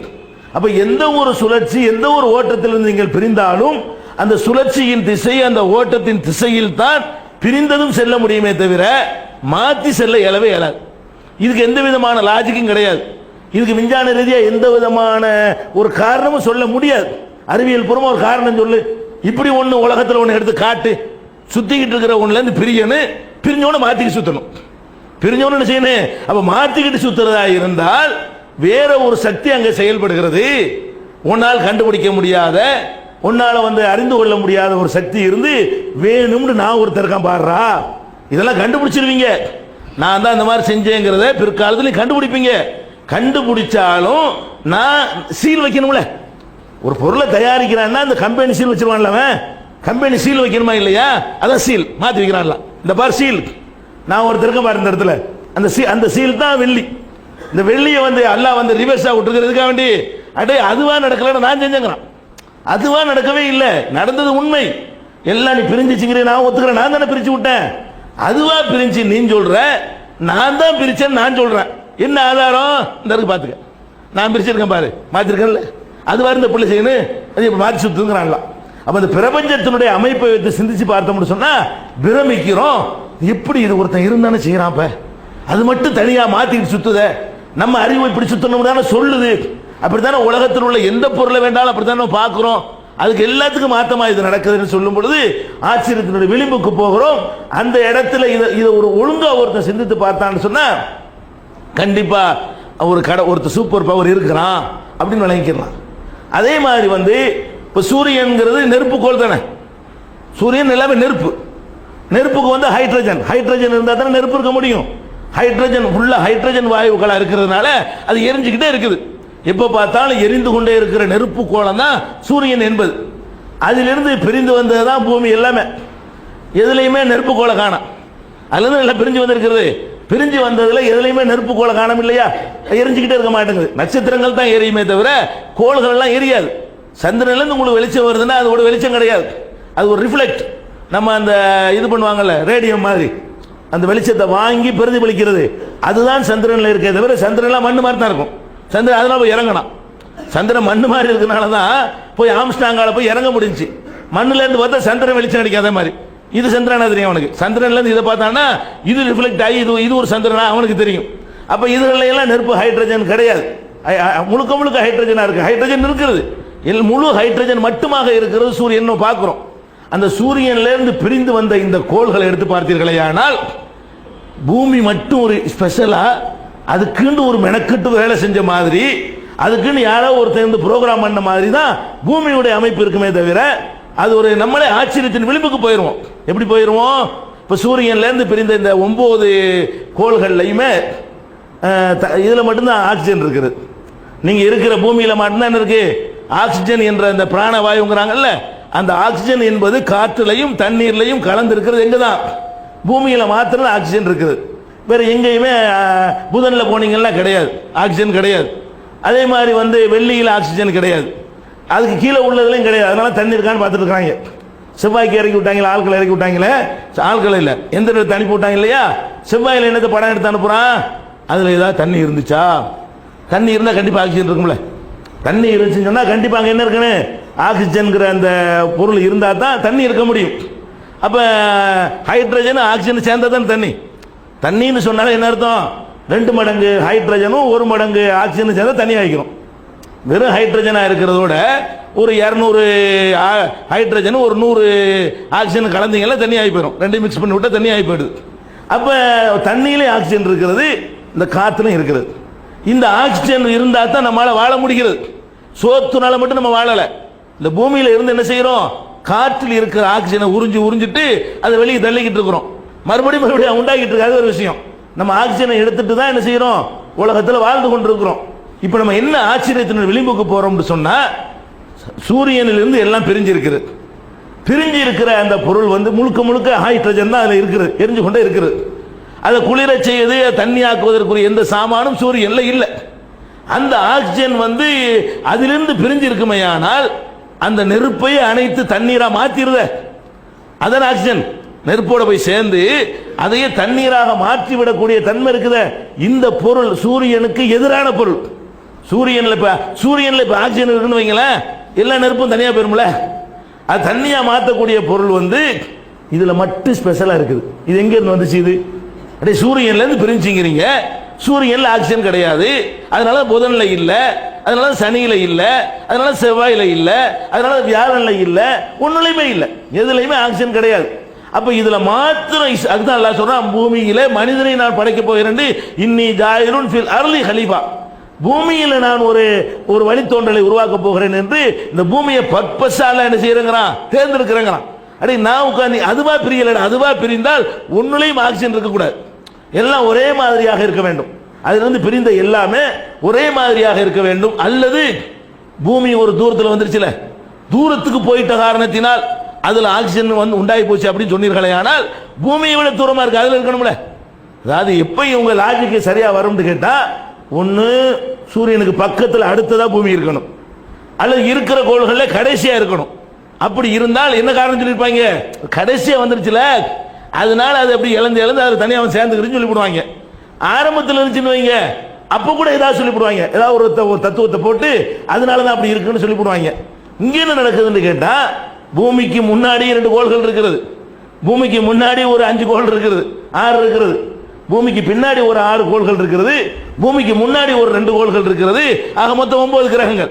இந்த 9ல பூமிக்கு முன்னாடி உள்ள 2லையும் என்ன இல்ல, ஆக்சிஜன் கிடையாது. பூமிக்கு பிந்தி உள்ள 6 கோள்கள்லையும் ஆக்சிஜன் இல்லை. அதுல மட்டும் ஸ்பெஷலா இருக்கிறது, அதுல மட்டும் காத்துலையும் அந்த ஆக்சிஜன் வச்சிருக்கிறான், தண்ணீர்லையும் அந்த ஆக்சிஜன் வச்சிருக்கான், 2லையும். மீன்கள் வந்து தண்ணீர்ல இருந்து அதை எடுத்துக்கொள்கிறது, நம்ம வந்து காத்துல இருந்து எடுத்துக்கிறோம். சில மீன்களுக்கு தண்ணீர்ல எடுக்க முடியாது, தலையை எடுத்து மேல வந்து என்ன செய்யும், இழுத்துட்டு ஓடி போயிடும். சில மீன்களுக்கு, இந்த செதில் உள்ள மீன்களுக்கு என்ன செய்யும், இப்படி தண்ணியை குடிச்சு ஆக்சிஜனை உருவிட்டு வெறும் தண்ணியை வெளியே விட்டுக்கிட்டு இருக்கும். அதுதான் வாய் குழந்தை இருக்கு, இப்படி ஒன்று இருக்குல்ல, சைடில் வெட்டி விட்டுருக்காங்கிறோம்ல, அதில் ஒரு அர்த்தத்தோட வெட்டி விட்டுருக்காங்க. வணங்குதா, இங்கிட்டு நம்மளுக்கு மூக்குல இழுத்துட்டு இங்கிட்டு வெட்டி விட்டா முடியாது. நம்ம தண்ணியை மூக்குல எடுத்துன்னு வைங்க, ஆள் அவுட்டா போயிடுவோம். அப்ப தண்ணியை எடுத்து தண்ணியிலேருந்து நமக்கு பிரிக்க முடியல, காற்றுலேருந்து பிரிக்க முடியுது. அப்போ காற்றை எடுத்து இப்படி எடுத்து வாயை வழியாக விட்டு இழுத்துட்டு போயிடுறோம். 2 மூக்கு இருக்குது, தண்ணியில் இந்த மாதிரி பிரிக்க முடியல. மீன்களுக்கு என்ன முடியும், தண்ணீரில் இருந்த தேவையான ஆக்சிஜன் எடுத்துக்கிட்டு மற்றதை ஹைட்ரஜன் இணைஞ்சிருது வெளியே விட்டுருதுங்கிறத பார்க்குறோம். நம்ம என்ன கவனிக்கிறோம்னு கேட்டா, இந்த பிரபஞ்சம் வந்து நீங்க எதை கண்டுபிடிச்சிருக்க விஞ்ஞானிகள்லாம், சூரியனிலிருந்து பிளந்து வந்தவை என்று கண்டுபிடிச்சிட்டேன். அதை தானே கண்டுபிடிச்சிங்க, அது ஏன் மாத்தி சுத்துது வெள்ளின்னு ஒன்னால கண்டுபிடிக்க வேண்டியதா, முடியல. இதுல மாத்திரம் எப்படி ஆக்சிஜன் வந்துச்சுன்னு கண்டுபிடிக்க முடிஞ்சா, இதை விட குளிர்ச்சியானது மற்றதெல்லாம். அதாவது சூரியனுக்கு பக்கத்தில் இருக்க 2 இருக்கு பாருங்க, அது பயங்கர வெப்பம், பக்கத்தில் வெப்பமா தானே இருக்கு. சூரியனுக்கு பக்கத்தில் ஃபர்ஸ்ட் பக்கத்தில் இருக்கிறது புதன். புதன்ல நம்ம எல்லாம் இருந்துடுவீங்க, இருக்கிறதா கிட்ட நெருங்கினோடனே உங்களை வந்து கறிக்க சாம்பல் ஆயிருவீங்க, சாம்பல் கூட மிஞ்சாது, அதை விட ஒண்ணுமில்லாம எரிச்சு போடும். அவ்வளவு வெப்பம் எங்க இருக்கும், புதன்ல இருக்கும். அதுக்கடுத்து வெளியில வந்தீங்கன்னு வைங்க, அந்த வெப்பத்தை நம்மளால தாங்கிக் கொள்ள இயலாது. சூரியனுக்கு பக்கத்தில் 2ம் இருக்கிறது. பூமி வந்து ஒரு கரெக்ட், அதாவது நம்மளால தாங்குற அளவுக்கு உள்ள தூரத்தில் அது ஒண்ணுதான் இருக்கிறது. பூமிக்கு இங்கிட்டு கீழே வந்தீங்கன்னு வைங்க, செவ்வாய்க்கோ சனிக்கோ வியாழனுக்கோ வந்தீங்கன்னு வைங்க, வந்த கூலூர்ல வேற ஐஸ் கட்டியாருவீங்க, நீங்க ஐஸ் ஆயிருவீங்க. அந்த வேற கோள்களா இருந்தால், நம்ம அதுல மனிதன் இருந்தான்னு வைங்களேன், அப்படி விரைச்சு போயிட மாட்டோம், நம்மளே ஐஸ் பாலம் ஆயிரும், அப்படியே நம்மளை எடுத்து வெட்டி போட்டுக்கலாம், எல்லாத்தையும் அந்த மாதிரி ஆக்கி விடும். அப்ப அவ்வளவு குளிர்ச்சி இந்த பக்கம் இருக்கிறது. அப்ப அதிகமான குளிர்ச்சிகள் இருக்கக்கூடிய ஒரு கோள்கள்ல கூட என்னத்தை காணா, ஆக்சிஜனை காணவில்லை, அதிகமான வெப்பம் உள்ளதிலையும் காணவில்லை. நடுவுல மாத்திரம் இது இருக்கக்கூடிய காட்சியை பார்க்கும் பொழுது, இது அங்கேருந்து பிரிஞ்சு இருக்குது, அதுவா பிரியல. அதுவா பிரிந்தால் இப்படி ஒன்று எக்ஸ்ட்ரா இதுக்கு மட்டும் விசேஷமா இருக்கக்கூடாது. அதுல இருந்து பிரிஞ்சிருக்குங்கிறீங்கப்பா, இது தனி கோள் யாரும் ஒத்துக்கிற மாட்டேங்கிறீங்க, அதுல இருந்து பிரிஞ்சிருக்குங்கிறீங்க, அதுல இருந்து பிரிஞ்சது உண்மை. அதுவா பிரிந்ததா, ஒருவன் பிரித்தானா, ஒருவன் பிரித்திருக்கிறான், அவன் அந்த உன்னுடைய அறிவுக்கு எட்டாத ஒரு விஷயத்தை கொண்டு இதுல மட்டும் ஸ்பெஷலா வைத்திருக்கிறான் அப்படின்னு நினைக்கக்கூடிய நேரத்தில் நம்முடைய நம்பிக்கை அதிகமாகும். கண்டிப்பா ஒரு கடவுள் இல்லாமல், ஒரு சூப்பர் பவர் இல்லாமல் இந்த வேலை இந்த நடந்திருக்க முடியாது அப்படிங்கிறத பார்க்கிறோம். அதே மாதிரி இந்த பூமியில மாத்திரம் நீங்க பார்த்தீங்கன்னு சொன்னா, இன்னொரு அதிசயத்தை நீங்க பார்க்கலாம். பூமியில பொதுவா எல்லாமேங்க கரெக்டான அந்த சுத்துறது இருக்குல்ல, சுத்துறது வந்து கிழக்கு இருந்து மேற்கு நோக்கி சுத்துது. அப்ப அப்படி சுத்தி கொண்டிருக்கக்கூடிய நேரத்தில் எந்த இடத்துல சுத்துதல் இல்லாம இருக்கிறதோ அதை மையம்னு சொல்லுவோம். துருவம்ங்கிறோம்ல, வட துருவம் தென் துருவங்கிறோம், அந்த இடத்துல சுத்துதல் இருக்காது. சுத்துற எந்த ஒரு உருண்டையை சுத்தி விட்டாலும் அந்த இந்த சுத்தி விட்டோன்னு வைங்களேன், இந்த இடத்துல வேகமா இருக்கும் சுழற்சி, போ குறைஞ்சிட்டே வரும். இந்த இடத்துல சுத்துதல் இருக்காது, புள்ளி பாயிண்ட்ல சுத்தாது, அப்படி நிக்க வச்சு மாதிரி. அப்ப அந்த மாதிரி மைய பிரதேசங்கள் இருக்கு பாருங்களேன், எல்லாமே எப்படி சுத்துதுன்னு கேட்டா, சூரியன் இதுன்னு வைத்துக்கிட்டோமே ஆனால் சூரியனுக்கு பக்கத்தில் சுத்திக்கிட்டு இருக்கு, தன்னை தானே சுத்துது, இப்படியும் சுத்திக்கிட்டு இருக்குது, தன்னைத்தானே சுத்தவும் செய்யுது, இப்படி சூரியனையும் சுத்தி இப்படி சுழன்று கொண்டு இப்படி நவண்டுக்கிட்டு வருது. தன்னைத்தானே சுத்துறத ஒரு நாள்னு சொல்லுவோம் பூமியை பொறுத்த வரைக்கும், இதை சுத்தி முடிக்கிறது ஒரு வருஷம்னு சொல்றோம். இப்படி இப்படி சுத்தி பிறண்டுக்கிறதுல இரவு பகலை காட்டிக்கிறது பாருங்களேன், சூரியனுக்கு நேரம் இப்படி முகத்தை வைத்துக் கொண்டு இப்படி ஒரு பிறல் பல் இருக்கு 24 மணி நேரம். அப்படி பிறண்டுக்கிட்ட என்ன செய்யுதுன்னு கேட்டா, அந்த சூரியனை ஒரு ரவுண்ட் அடிச்சிருது. சூரியனை ஒரு ரவுண்ட் அடிக்கிறதுக்குரிய காலத்தை நம்ம என்ன செய்யறோம், ஒரு வருஷம்னு சொல்றோம். எல்லா கோள்களும் எப்படி சுத்தும்னு கேட்டா, அந்த நேர சுத்தும். எல்லா கோள்களும் புதனா இருந்தாலும் வியாழனா இருந்தாலும் எல்லாமே எப்படி சுத்தும்னு கேட்டா, இந்த சூரியன் வைங்களேன், அந்த டைரக்ஷன் அப்படி நேரத்தான் சுத்துமே தவிர சாய்வா சுத்தாது. பூமி மாத்திரம்தான் 22 டிகிரி சாய்வா சுத்தும். 22 டிகிரி அதுக்கு நேரத்தை, இதுக்கு நேர சென்ற காட்டாது. சூரியனுக்கு நேர சென்ற காட்டாம இப்படி கொஞ்சம் சாஞ்சாப்புல சுத்தும். சுத்தினுடைய வேகம் வந்து இதுக்கு நேரம் இருக்காது. இந்த நேர் பகுதியிலேருந்து கொஞ்சம் சாஞ்சாப்புல சுத்துது பாருங்க. அப்படி சாஞ்சாப்புல சுத்தலேன்னு வைங்க, ஒரே மாதிரி தட்பவெப்பமா இருக்கும். எப்போ பார்த்தாலும் 104 டிகிரியாவே இருக்கும் சில ஏரியாவில், எப்போ பார்த்தாலும் -10 டிகிரியா கூட இருக்கும் சில பகுதிகளில். ஏன் அது அந்த ஒரே மாதிரியா இருக்கிறதுனால. அல்லாஹ் என்ன பண்ணியிருக்கிறான்னு கேட்டால், இதில் நீங்கள் வசிக்கணுங்கிறதுக்காக வேண்டி இதை மட்டும் இப்படி கொஞ்சம் சாய்வடி ஒரு தூக்குனாப்புல சாட்சி வச்சுவிட்டான். சாட்சி வைக்கும்போது என்ன செய்யணும்னு கேட்டால், கொஞ்ச காலத்துக்கு வெயில் கூட இருக்கும், கொஞ்ச காலத்துக்கு குளிர் கூட இருக்கும், மாறி மாறி வரும். பூமத்திய ரேகைங்கிறான் பாருங்களேன், அந்த ரேகைக்கு அந்த பக்கம் ஒரு 22 டிகிரி போகும் சூரியன், இந்த பக்கம் 22 டிகிரி வரும் கொஞ்ச நாளைக்கு. அப்படி வர்ற காரணத்தினால என்ன செய்யறோம்னு கேட்டா, பலவிதமான பருவ காலம் நமக்கு வேணும். ஒரே மாதிரியான காலமாக இருந்தால் உணவு உற்பத்தி ஆக முடியாது, சிலது அழியணும், புதுசா உண்டாகணும். கொஞ்ச நேரத்துக்கு வெயில் தான் தேவையா இருக்கும், கொஞ்ச நேரத்துக்கு காற்று வரணும், காற்று தான் தேவையா இருக்கு. சில நேரத்தில் வந்து பனிகள் கொட்ட வேண்டும், அது தேவையா இருக்கும். எப்ப பார்த்தாலும் பனியை கொட்டிட்டு வைங்களேன், அப்போ மழை இயலாது. எப்ப பார்த்தாலும் 110 டிகிரி வெயில் இருக்குன்னு வைங்களேன், அப்போ வாழ்வதற்கு சாத்தியப்படாது. எப்ப பார்த்தாலும் குளிரடி மழை பெஞ்சிக்கிட்டு இருந்தாலும் சரியா வராது. அப்படி மாறி மாறி வர வேண்டும் என்று சொன்னால், எல்லா கோள்களுக்கும் மாத்தமாக இந்த ஒரு கோளை மட்டும் ஒரு சைஸை திருப்பி வச்சது எப்படி, ஒரு இதுல இருந்து எல்லாத்தையும் பிச்சு விடுறோம், எல்லாம் ஒரே மாதிரி பிஞ்சுக்கிட்டு போகுது. ஒவ்வொரு இடத்துல ஒரு முத்திரையை எல்லாம் வைக்கிறான். வீனஸ்ல ஒரு முத்திரையை தூக்கி போடுறான், வீனஸ்ல ரிவர்ஸ் பண்ணி விடுறான். வீனஸ்ல பூமியில என்ன முத்திரையை போடுறான், அப்படி ஒரு சாட்சி விடுறான் நிமித்தி. அப்ப நிமித்தி விட்டவன் யாரு, அந்த நிமித்தி விட்டது இன்னைக்கு வரைக்கும் அப்படி இருந்துகிட்டு இருக்குது. தற்செயலடி வரல, அது இயற்கைக்கு மாத்தமாவே தெரியுது. பார்த்தா இது மட்டும் இப்படி இழக்க முடக்கா சுத்துது பூமி மாத்திரம். பூமி மாத்திரம் அந்த உருண்டைகள் இருந்தால் உங்களுக்கு புரியறதுக்கு ஈஸியா இருக்கும். 2 உருண்டை வைத்து பார்த்தீர்களே, ஆனால் அது எப்படி சாஞ்சி சுத்துங்கிறது நம்மளே பிரமிப்பு ஆச்சரியமா பார்ப்போம். அப்ப நம்ம அந்த பூமி சூரியனிலிருந்து பிரிந்து விட்ட இந்த கோள்கள் எல்லாம் இடக்கு முடக்க என்ன மாதிரி பண்ணிக்கிட்டு இருக்குது, வேணும்னு பண்ண மாதிரி தெரியுது. அப்ப அந்த இடத்துல வந்து அது எதுக்காக வேண்டிய எல்லாம் வைக்கிறான்னு கேட்டா, நான் தான் செஞ்சீங்க, அதான் நடக்கல, நான் பண்ணி விட்டுருக்கிறேன், அதான் நடந்துச்சுன்னா எல்லா கோள்கள் மாதிரி சுத்தி இருக்கணும். நான் தான் சாட்சி விட்டுருக்கிறேன், நான் தான் ஆக்சிஜனை கொடுத்துருக்கிறேன், நான் தான் மாற்றி சுத்த வச்சிருக்கிறேன்னு சொல்லி இந்த பிரபஞ்சத்தினுடைய அதிசயங்களை வச்சு பார்க்கும் பொழுது நம்ம பிரமிப்புடைய எல்லைக்கு போயிடுறோம். கண்டிப்பா நம்மளால் விடை கூற முடியாத ஒரு சக்தி இருந்தால் எல்லாத்தையும் இயக்குகிறது. சில பகுத்தறிவாதிகள் சொல்லி நான் தான் அறிவாளி சிந்திக்க அப்படின்னு சொல்லி ஏமாத்திட்டு இருக்கிறாங்க. இவங்களெல்லாம் விட பெரிய பெரிய அறிவாளிகள் இதெல்லாம் கண்டுபிடிச்சானோல யாரு, இந்த பூமி சூரியன் கோள்கள், அவன்லாம் என்ன சொல்றான், ஒரு காடு ஒன்று இருக்காரு கண்டிப்பா. அதெல்லாம் அந்த அதிசயத்தை பார்க்கணுன்னு தெரியும். சும்மா இங்கே புஸ்தகத்தை பார்த்துட்டு இங்கே நடக்கிற சாமியார்கள் சில அட்டகாசத்தை பார்த்து கடவுள் இல்லைன்றானுவோம். இவங்க இவ்வளவுதான் இதை பகத்தறிவு. இவங்களுக்கு பெரிய பெரிய விஞ்ஞானி ஐன்ஸ்டீன் மாதிரி விஞ்ஞானிகள் என்ன பண்ணி விட்டாங்க, ஒரு காடு இருக்கிறார், இல்லை இதெல்லாம் நடக்காண்டாங்க. ஏன்னா அது ஏற்றுக்கலன்னா அவனுக்கு பதில் சொல்ல நிறைய விஷயங்களுக்கு. ஏன்டா மாற்றி சுத்துனா பதில் சொல்லணும்ல, அதுக்கு பதில் தான் காடு. அவனை என்ன சொல்லிட்டு போயிடறான், பதில் சொல்ல முடியாதுல காடு, அது மட்டும் ஏன்டா சொல்லு காடு பண்றாருன்றான். அப்ப அந்த அவனா பகுத்தறிவாதி, அவங்க தான் எல்லாத்தையும் ஆராய்ச்சி பண்றவன். அப்ப இது மாதிரி அல்லாஹ் வந்து இந்த பிரபஞ்சத்தில் வைத்திருக்கிற அதிசயங்கள், பூமிக்குள் வைத்திருக்கிற அதிசயங்கள், நமக்குள்ள வைத்திருக்கிற அதிசயங்கள், அவன் படைத்து போட்டிருக்கிற பொருள்கள் இருக்கிற அதில் உள்ள அதிசயங்கள் ஒவ்வொன்றாக பார்த்தோம்னு சொன்னா கண்டிப்பா கடவுள் ஒருத்தர் இருக்கிறான் என்ற உறுதியான முடிவுக்கு வர முடியும். இது போன்ற நிகழ்ச்சிகள் அதிசயங்களை அடுத்தடுத்த வாரங்கள் இன்ஷா அல்லாஹ் பார்க்கலாம். நம்முடைய நம்பிக்கை அல்லாஹ் அதிகப்படுத்துவதற்கு இந்த செய்திகளை பயனுள்ளதாக ஆக்கி தருவானாக. வாஹிரு தஅவானா அல்ஹம்துலில்லாஹ். கண்ணியத்திற்குரிய எல்லாம் வல்ல அல்லாஹ் ஜல்ல ஷானஹு தஆலாவின் நல்லடியார்களே,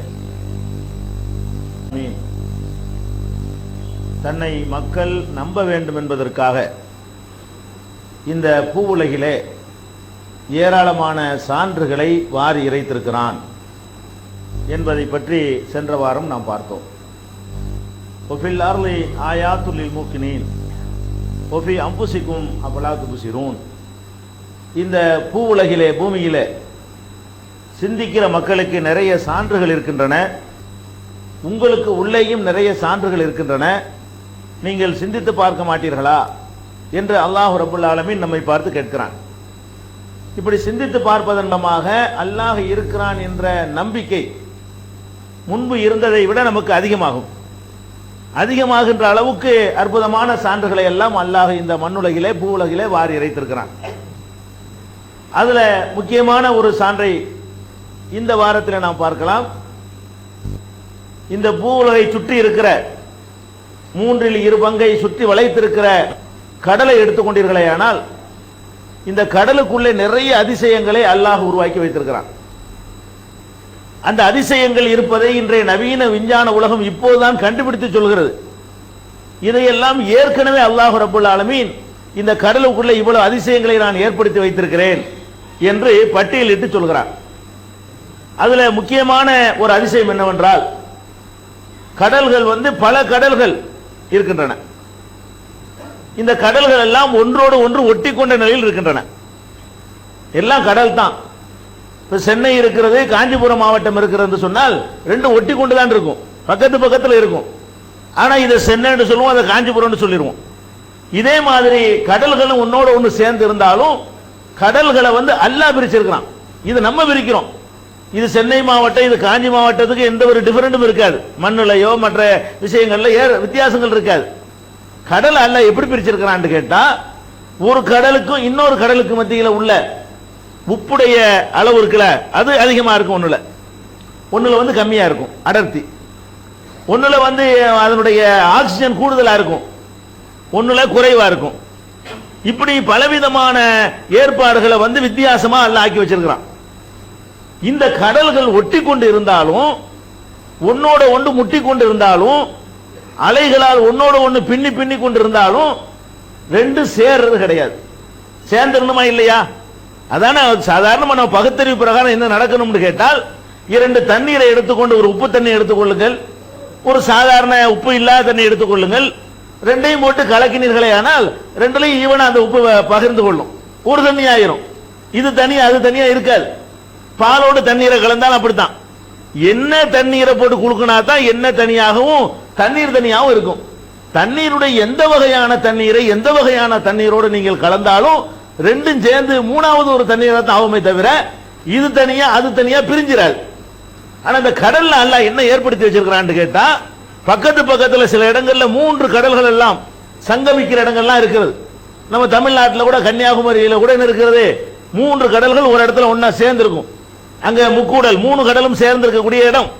அதுல ஒவ்வொரு கடலுடைய தன்மையும் அதனுடைய அடர்த்தியும் அதனுடைய உப்பும் அதில் கிடைக்கக்கூடிய பொருள்களை எடுத்து பார்த்தீர்களே ஆனால் பெருத்த வேறுபாடு இருப்பதை இன்றைய விஞ்ஞானிகள் ஆராய்ச்சி பண்ணி இது ஏன் இப்படி நடக்கிறவங்களுக்கு புரிய முடியல. நீங்க கன்னியாகுமரிக்கு போய் பார்த்தாலும் உங்களுக்கு தெரியும், சும்மா அமைதியா குளம் மாதிரி இருக்காது. இந்த பக்கம் ஒரு அலை இப்படி முட்டும், அப்படி ஒண்ணு முட்டும், 3 கடல் இருக்கிறவனே பார்க்கலாம். அந்த அலை அடிக்கிற விதத்தை வைத்துக் கொண்டு இப்படியே அலை அது ஒரு கடல், அப்படி ஒன்று குறுக்க ஒன்று வந்துச்சுன்னா அது வேற கடல் அர்த்தம், அது வேற பக்கம் தள்ளுதுன்னு அர்த்தம். அப்படி அந்த அலைகள் முட்டி மோதுவதை பார்த்து விட்டு இதுல 3 கடல் இருக்கிறத உறுதி செய்கிறார்கள். ஆனா ஆராய்ச்சி பண்ணி பார்க்கக்கூடிய நேரத்தில் அந்த கடல்களுக்கு மத்தியில் இந்த வேறுபாடு இருக்கிறது. இங்கதான் நம்ம அறிவு தோத்து போயிடுது. இதை அல்லாஹ் சான்றா சொல்லி காட்டுறான். இப்பதான் கண்டுபிடிக்கிறாங்க. அல்லாஹ் என்ன சொல்லி காட்டுறான், அம்மன் ஜஅலல்லாஹு கராரன் வஜஅல ஃபீஹா ரவாசிய வஜஅல பைனல் பஹரைன் ஹாஜிஸா ஐலாஹுமா அல்லாஹ். அல்லாஹ் கேட்கிறான், இந்த பூமியை ஒரு நிலைத்த தன்மை உடையதாக ஆக்கியவன் யார்? இதிலே மலைகளை நிறுவியவன் யார்? 2 கடல்களுக்கு மத்தியிலே தடுப்பை ஏற்படுத்தியவன் யார்? அல்லாஹ்வோடு வேறு கடவுள்கள் இருக்கிறார்களா? அல்லாஹ் கேட்கிறான். வஜஅல பைனல் பஹரைன் ஹாஜிஸா, 2 கடல்களுக்கு மத்தியிலே தடுப்பு சுவரை ஏற்படுத்தி இருப்பவன் யார்? என்னோடு வேற கடவுளா என்று அல்லாஹ் ரப்பல் ஆலமீன் திருமறை குர்ஆனில் கேட்கிறான். அதே மாதிரி இன்னொரு இடத்தில் கேட்கிறான், மரஜல் பஹரைன் யல்தகியான், 2 கடல்கள் ஒன்றோடு ஒன்று சந்திக்கின்றன, சேர்ந்து கொண்டிருக்கின்றன. பைனஹுமா பர்ஸகுன், 2க்கு மத்தியில பர்ஸக் இருக்கிறது, திரை இருக்கிறது, கண்ணுக்கு தெரியாத உங்களுடைய ஆய்வுகளுக்கு எட்டாத ஒரு தடுப்பு சுவர் இருக்கிறது. லா யபகியான், ஒன்றோடு ஒன்று கலந்து விடாது, அது அந்த இடத்தை இது போய் சேராது, இது அதுக்குள்ள வராது என்று அல்லாஹ் ரப்பல் ஆலமீன் திருமறை குர்ஆன்ல சொல்லி காட்டுகிறான். அப்ப நம்ம இந்த இடத்துல என்ன சிந்திக்க வேண்டும் என்றால், கடல்கள் தண்ணி, ரெண்டுமே தண்ணீர், இரண்டு தண்ணீர்கள் ஒன்றாக பக்கத்து பக்கத்தில் இருக்கின்றன. ஒவ்வொரு வினாடி நேரமும் கலக்கப்படுகின்றன. ஒவ்வொரு வினாடி நேரமும் ரெண்டும் சேர்வதற்குரிய வேலையெல்லாம் நடந்து கொண்டே இருக்கிறது. ஆனாலும் சேர மாட்டேன் என்கிறது. நான் தனிதான் நீ தனிதான் சொல்கிறது. இது எந்த விதமான சயின்ஸுக்கோ எந்த விதமான அறிவுக்கோ எந்த விதமான விஞ்ஞானத்துக்கோ இந்த புதிருக்கு விட கிடைக்காது. என்ன சொல்றான், அப்படி இருக்குதுங்கிற ஒரு விஷயத்தை கண்டுபிடிச்சு சொல்வானே தவிர இது ஏன் அப்படி இருக்கிறது, ஏன் சேர்வது இல்லை, எண்ணெயும் தண்ணீரும் போன்ற ஒரு தன்மை எப்படி ரெண்டு தண்ணீருக்கு வரும் என்று ஆராய்ச்சி பண்ணிவிட்டு இதை வைத்து இஸ்லாத்திற்கு வந்த அறிஞர்கள் எல்லாம் இருக்கிறார்கள். இது எப்படி குர்ஆன் முன்னாடியே சொல்கிறது? படைச்சவனா இருக்க போய் தான் சொல்ல முடிகிறது. இதை எப்படி சொல்ல முடியும் என்றால் 14 நூற்றாண்டுக்கு முன்னாடி இதை சொல்வதாக இருந்தால் எவன் படைச்சான் அவனுக்கு மட்டும்தான் இது தெரியும். இன்னைக்கு வேண்டா எல்லாம் கண்டுபிடிச்சு ஆராய்ச்சி பண்ணி இப்படி இருக்குது அப்படி இருக்குன்னு சொல்லலாம். 1400 ஆண்டுகளுக்கு முன்னாடி ரெண்டு கடல் இருக்குது, அதுக்கு தடை இருக்குன்னு சொன்னா அது எப்படி சொல்ல முடியும்? அவன் படைச்சவனுடைய வார்த்தை என்ற குர்ஆனுக்கும் சான்றா இருக்கிறது. இந்த அதிசயமும் அல்லாஹ் இருக்கிறது நமக்கு சொல்லுதா இல்லையா? ஒருத்தன் இருந்து கொண்டு அடே பகுத்தறிவுங்கிறிய, உன் பகுத்தறிவு தோற்று போகிற காரியங்களை எவ்வளவு செய்து வைத்திருக்கிறேன், உன் பகுத்தறிவினால் விடை சொல்ல முடியாத புதிர்களை எவ்வளவு போட்டு வைத்திருக்கிறேன், இதுக்கெல்லாம் மேல நான் ஒருத்தர் இருக்கிறேன். உன் அறிவு சொல்லுது ரெண்டும் கலந்து விட வேண்டும் என்று சொல்கிறது. உன்னுடைய ஆராய்ச்சி முடிவு சொல்லுகிறது ரெண்டும் ஒன்னோட ஒன்னு ஒட்டி ஒரு கடல் ஆகிவிட வேண்டும் என்று சொல்கிறது. சுவர் சீன பெருஞ்சுவர் மாதிரி நான் சுவரெல்லாம் கட்டி வச்சிருக்கல, உனக்கு தெரியுற மாதிரி. உனக்கு தெரியாத விதத்தில் நான் ஒரு தடுப்பை போட்டு வச்சிருக்கிறேன், பர்சக போட்டு வச்சிருக்கிறேன் அப்படின்னு அல்லாஹ் சொல்லி காட்டுறானே, இது அதிசயமா இல்லையா? இந்த ஆச்சரியத்திற்கு பின்னாடி அல்லாஹ் இருக்கிறானா இல்லையா? இதை பார்க்கிறோம். நிச்சயமா ரப்பல் ஆலமீன் கண்டிப்பா இதையெல்லாம் படைச்சு பராமரிக்கிற ஒரு சூப்பர் பவர் இருக்கிறான். அவன் இல்லாமல் இந்த அதிசயம் நடக்காது. கண்ணுக்கு முன்னாடி ஒரு அதிசயம் நடக்கிறது. அற்புதங்களை நபிமார்கள் வந்து செய்து காட்ட வேண்டிய அவசியமே கிடையாது. இப்ப நான் அல்லாஹ் போட்டு வச்சுக்கிற அற்புதத்தை நம்ம பார்த்து பார்த்து கண்டுபிடிச்சிட்டு போயிடலாம். அந்த காலத்தில் அறிவு இல்லாத காலத்துக்கும் நபிமார்கள் வந்து அதை செஞ்சு காட்டினாங்க. அதை வச்சு அல்லாஹ் இருக்கு நிரூபிச்சாங்க. கைத்தடியை போட்டாங்க, பாம்பா மாறிச்சு. இதுல சின்னது, இதை விட பெரிய அதிசயங்களை அல்லாஹ் ஆல்ரெடி செஞ்சு வச்சிருக்கிறான். அந்த காலத்து மக்களுக்கு அறிவு ஆராய்ச்சி இல்லாத காலமா இருந்ததனால் அதையெல்லாம் கண்டுபிடிக்க முடியல, கடல்களை ஆராய்ச்சி பண்ண முடியல. சின்ன சின்ன அற்புதத்தை செஞ்சு காட்ட இருந்துச்சு, அதான் அந்த காலத்தில் செஞ்சாங்க. அல்லாஹ் செஞ்சு காட்டுற அற்புதம் நம்ம அதோட பெரிய அற்புதத்தை பார்த்து கொண்டிருக்கிறோம். மூசா நபியுடைய சமுதாயம் பார்த்த அற்புதத்தை விட, ஈசா நபி காலத்தில் வாழ்ந்த மக்கள் பார்த்தாங்களே அந்த அதிசயத்தை விட, நபிகள் நாயகம் ஸல்லல்லாஹு அலைஹி வஸல்லம் காலத்தில் சில அற்புதங்களை அவங்க செஞ்சாங்களே அதை பார்த்தாங்களே சஹாபாக்கள், அதை விட பெரிய பெரிய பெரிய அற்புதங்களை ஒவ்வொரு நாளும் பார்த்து கொண்டிருக்கிறோம். அல்லாஹ் நம்ம கண் முன்னாடி காட்டுறா, நான் இருக்க பாடுறா. நபி அனுப்பாமலையே, இறை தூதர் அனுப்பாமலையே, அவர் வழியா செய்து காட்டாமலையே, நிரந்தரமா இருக்கக்கூடிய வகையில் அதெல்லாம் செய்வாங்க, முடிஞ்சு போயிடும். அந்த கைத்தறி இப்ப எங்க? மூசா நபி அவர்கள் கைத்தறி வைத்திருந்தார்கள், பாம்பா கைத்தறி. அந்த பாம்பு எங்க இல்ல, ஆனா இது இருக்குது. இந்த அல்லாஹ் படைக்கிற காலத்திலிருந்து இன்னைக்கு, அல்லாஹ் படைச்ச காலத்திலிருந்து இன்னைக்கு தேதி வரைக்கும் அது இருந்து கொண்டே நிலையான என்றென்றும் நீடித்திருக்கக்கூடிய அற்புதங்களை அல்லாஹ் ரப்பல் ஆலமீன் இந்த பூ உலகில பரத்தி வச்சுக்கிறான். இது ஒரு பெரிய அற்புதம். இது கடலுக்கு உள்ள பெரிய அதிசயத்தை பார்க்கிறோம். அதே மாதிரி இன்னொரு அற்புதத்தை இந்த கடலுக்கு நீங்கள் பார்க்கலாம். என்ன பார்க்கிறோம்? எந்த ஒரு இடத்துல நீர் வந்து தேங்கி கிடந்தாலும், கட்டி கிடந்தாலும் ஒரு குறிப்பிட்ட அளவோட நாசமாயிரும். தண்ணீர் தன்மை என்னன்னு கேட்டா, நீங்க புழங்காம இருந்தாலும் சரி, அதை பயன்படுத்தாம இருந்தாலும் சரி, குளிக்காம இருந்தாலும் சரி, அதுல துணி துவைக்காம இருந்தாலும் சரி, ஒரு இடத்துல தண்ணீர் தேங்கி கிடச்சுன்னு சொன்னா ஒரு குறிப்பிட்ட காலத்தில் என்ன செய்யறது? நாசமாயிரும். கிருமிகள் பரவ ஆரம்பிச்சிடும், பலவிதமான கேடுபாடுகள் வர ஆரம்பிச்சிடும், பாசிகள் படிய ஆரம்பிச்சிடும். அல்லாஹ் என்ன பண்ணிருக்கான்? அந்த கடலுக்குள்ள கிருமி நாசினி உள்ள வச்சிருக்கான். வேணும்னு உப்பாக்கி வைக்கிறான். அவ்வளவு போய் நம்ம யூஸ் பண்ண போறோமா? கடல் உள்ள உப்புல வந்து 0.5% கூட நமக்கு தேவைப்படாது. அல்லாஹ் என்ன பண்றான்னா, கடலுக்குள்ள வந்து எந்த விதமான எத்தனை கோடானு கோடி ஆண்டுகளாக அதுல கிருமிகள் இல்ல, நாற்றம் வரல. கடலுக்கே உள்ள ஒரு வாடை இருக்குமே தவிர கூவ வாடை வருமா? கூவத்து கூட காலி பண்ணிட்டு போச்சுங்க. நீங்க நடக்க முடியுதுங்க. இப்ப கூவத்துக்கு போனீங்கன்னா, கூவத்துல இந்த வாசனை நேற்று இருக்குதா? வாசனை இருந்துச்சா? முந்தா நாள் இருந்துச்சா? ஆட்கள் அள்ளிட்டு போனதோட கூவத்தை அள்ளிக்கிட்டு போயிடுச்சு. இப்ப கூவத்துக்கு போனோம்னா கமகமன் இருக்கிறது. இன்னைக்கு கூவத்து பக்கத்துல இடங்கள்லாம் ஏறிக்கு திரட்ட பாருங்க. அல்லாஹ் செய்யற அதிசயத்தை பாருங்க. கூவத்துக்கு பக்கத்தில் ஒரு மனுஷன் கிட்ட போக முடியாது. இன்னைக்கு வேணா போய் பாருங்க, அந்த கூவம் தான் இருக்கான்னு பாருங்க. பாலத்தில் நின்று வரலாம். அந்த மாதிரி அது இருக்கலாம் வாரி வாரிச்சு அள்ளிட்டு போச்சு. ஆட்கள் அள்ளிட்டு போன மாதிரி என்ன பண்ணிருச்சு, இந்த அசிங்கத்தையும் சேர்த்து அள்ளிட்டு போய் கிளீன் பண்ணி விட்டுருச்சு. அந்த மாதிரி எல்லாத்தையும் சுத்தப்படுத்தக்கூடிய ஒரு கிருமி நாசினியை அல்லாஹ் ரப்பல் ஆலமீன் அந்த கடலுக்குள் வைத்திருக்கிறானே, இதன் மூலமாக அந்த தண்ணீரை வந்து யூஸ் ஆக வைக்கிறான். அல்லாஹ் நமக்கு காலகாலத்துக்கு பயன்பட வைக்கிறான். அது நாரி போச்சுன்னு வைங்க, அதை சுத்தப்படுத்த இப்ப என்ன பண்றது, எப்படி வாழ்றது? அதுல இருந்து வாடை கிளம்ப ஆரம்பிச்சுன்னா அதுல நம்மள செத்து போயிருவோமே. சாதாரண ஒரு கூவத்துல வர்ற வாடை ஒரு 20 கிலோமீட்டர் சுற்றளவுக்கு அடிக்குதுன்னு சொல்றோமே, அப்ப கடல் பூரா நாசமா போச்சுன்னு சொன்னா உலகத்தில் வேணா வாழ முடியுமா? அப்படி ஒரு அதிசயத்தை எல்லாம் வச்சிருக்கிறான். அதை விட ஒரு பெரிய அதிசயம் என்னன்னு கேட்டா, கடலுக்குள்ள எந்த பொருளும் ஏத்துக்கிறதே செய்யாது. எதிர்த்து நின்று ஃபைட் பண்ணா மாத்திரம்தான் கடலுக்குள்ள இருக்க முடியுமே தவிர, கடலுக்குரிய தனித்தன்மை என்னன்னு கேட்டா, எதா இருந்தாலும் வெளியே தள்ளிப்படும். எதுவா இருந்தாலும் சரி, கடல்லையே வாழ்கிற மீனா இருந்தாலும் சரி, செத்துக்குன்னு வெளியே வந்துடணும். உசுரோட இருக்கிற வரைக்கும் அதை எதிர்த்துக்கிட்டு நிக்கணும். கடலுடைய தன்மை என்ன, ஆழத்துல நடுவுல கொண்டு நீங்க போட்டுட்டு வந்தாலும் சரிதான், பள்ளத்துல கொண்டு இறக்கிட்டு வந்தாலும் சரிதான், அதை எதிர்த்து நின்று நிக்கிற வரைக்கும் தான் அந்த கடல் ஏத்துக்கணும். எதிர்த்து நிக்கல என்று சொன்னால் கடல் வந்து எல்லாத்தையும் வெளியே கொண்டாந்து தள்ளிடும். இப்ப இழுத்துட்டு போனுச்சுல, அதுல ஒரு அதிசயம் என்னன்னு கேட்டா, இப்படி தள்ளுவதற்கு சொல்லி வச்ச மாதிரி 24 ஹவர்ஸ் தான் எடுத்துக்கிறது. 24 மணி நேரத்துக்கு மேல எந்த பொருளும் கடலுக்குள்ள இருக்காது. நம்மளே இழுத்துட்டு போச்சுன்னு வைங்களேன், நம்ம உயிரோட நின்று போராடுவோம்ல, அந்த கணக்கு கழிச்சிடணும். அப்ப நம்ம எதிர்த்து நிக்கணும். கடலுக்குள்ள இழுத்துட்டு போகாம என்ன செய்யறோம், தப்பிக்க முயற்சி பண்றோம். அதெல்லாம் போய் மண்டையை போட்டோன்னு வைங்க, மண்டையை போட்ட உடனே 24வது மணி நேரத்துல கொண்டா தள்ளிடும். மெரினாவுல எடுத்துட்டு போனதை வேண்டாம், பலவர்காரில் கொண்டா தள்ளலாம். இந்த இடத்துல கொண்டா கரெக்டா தள்ளும்னு சொல்ல இயலாது. ஆனா தள்ளிப்படும். கணக்குள்ள என்ன செய்யாது, கடலே வச்சுக்கிறவே செய்யாது. எந்த பாடி இப்ப கடலுக்குள்ள இருக்குன்னு சொல்ல முடியாது. சும்மா கட்டுகளை விட்டு அடிச்சிட்டு இருப்பாங்க. கடல்ல மாடி எல்லாம் கிடக்கிற மீன் எல்லாம் சாப்பிட்டு விட்டது, அந்த மீனை நம்ம சாப்பிட்டா நமக்கு வியாதி வந்து விடும். அதெல்லாம் கட்டுக்கதைகள். எந்த பாடியும் கடலுக்குள்ள இருக்க முடியாது, வெளியே கொண்டாந்து தள்ளி விடும். மீன் எந்த எந்த ஒரு பொருளா இருந்தாலும் சரி, எது இருக்க முடியும், அந்த கடல் தள்ளும் பொழுது பாத்துருவோமான்னு எதிர் நீச்சல் போடுது பாருங்க. உயிர் இருக்கணும். உயிர் இருக்கக்கூடிய ஜீவன்களாக இருந்தால் அது உள்ளுக்குள்ள இருக்கும், எதிர்த்து போராடிக்கிட்டு இருக்கணும். எதிர்த்து போராடாம ஒரு சின்ன மீன் எதிர்த்து போராடல, ஒரு திமிங்கலம், திமிங்கலம் ஒதுங்குது. ஏன் ஒதுங்குது? அது வச்சுக்கிறாரு. நம்ம கிட்ட ஒர்க் பண்றாள் தான் வேணும், வேலை செய்யாத வேட்டையில் வெளியே போ, அப்படி வெளியே தள்ளி சிமிங்கலம் சுறா வெளியே வந்துருது. அது வேற என்ன இருக்கும், சில செடி கொடிகள் மாதிரிலாம் உள்ள இருக்கிறது, பவள பாறைகள்லாம் இருக்கிறது.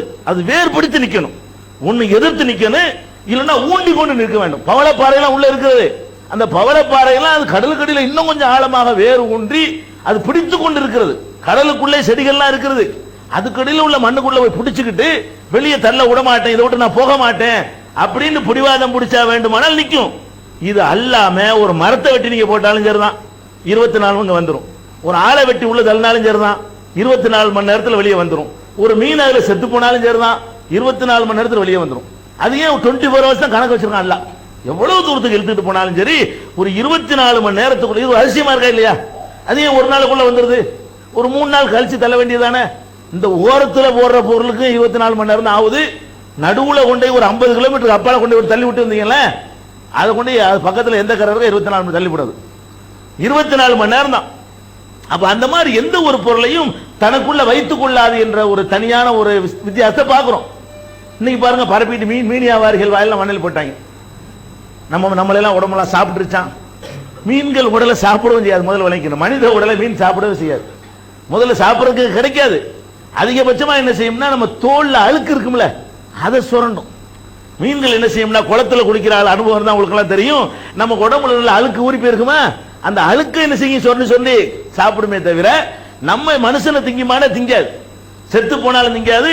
உசுரோட இருக்கக்கூடிய நேரத்தில் வேண்டுமானால் ரத்தத்தோட இருக்கிற நேரத்தில் சுறா மாத்திரம் திங்க மனுஷனை. அது ரத்தத்தோட இருக்கணும், செத்து போன பாடியை திங்காது.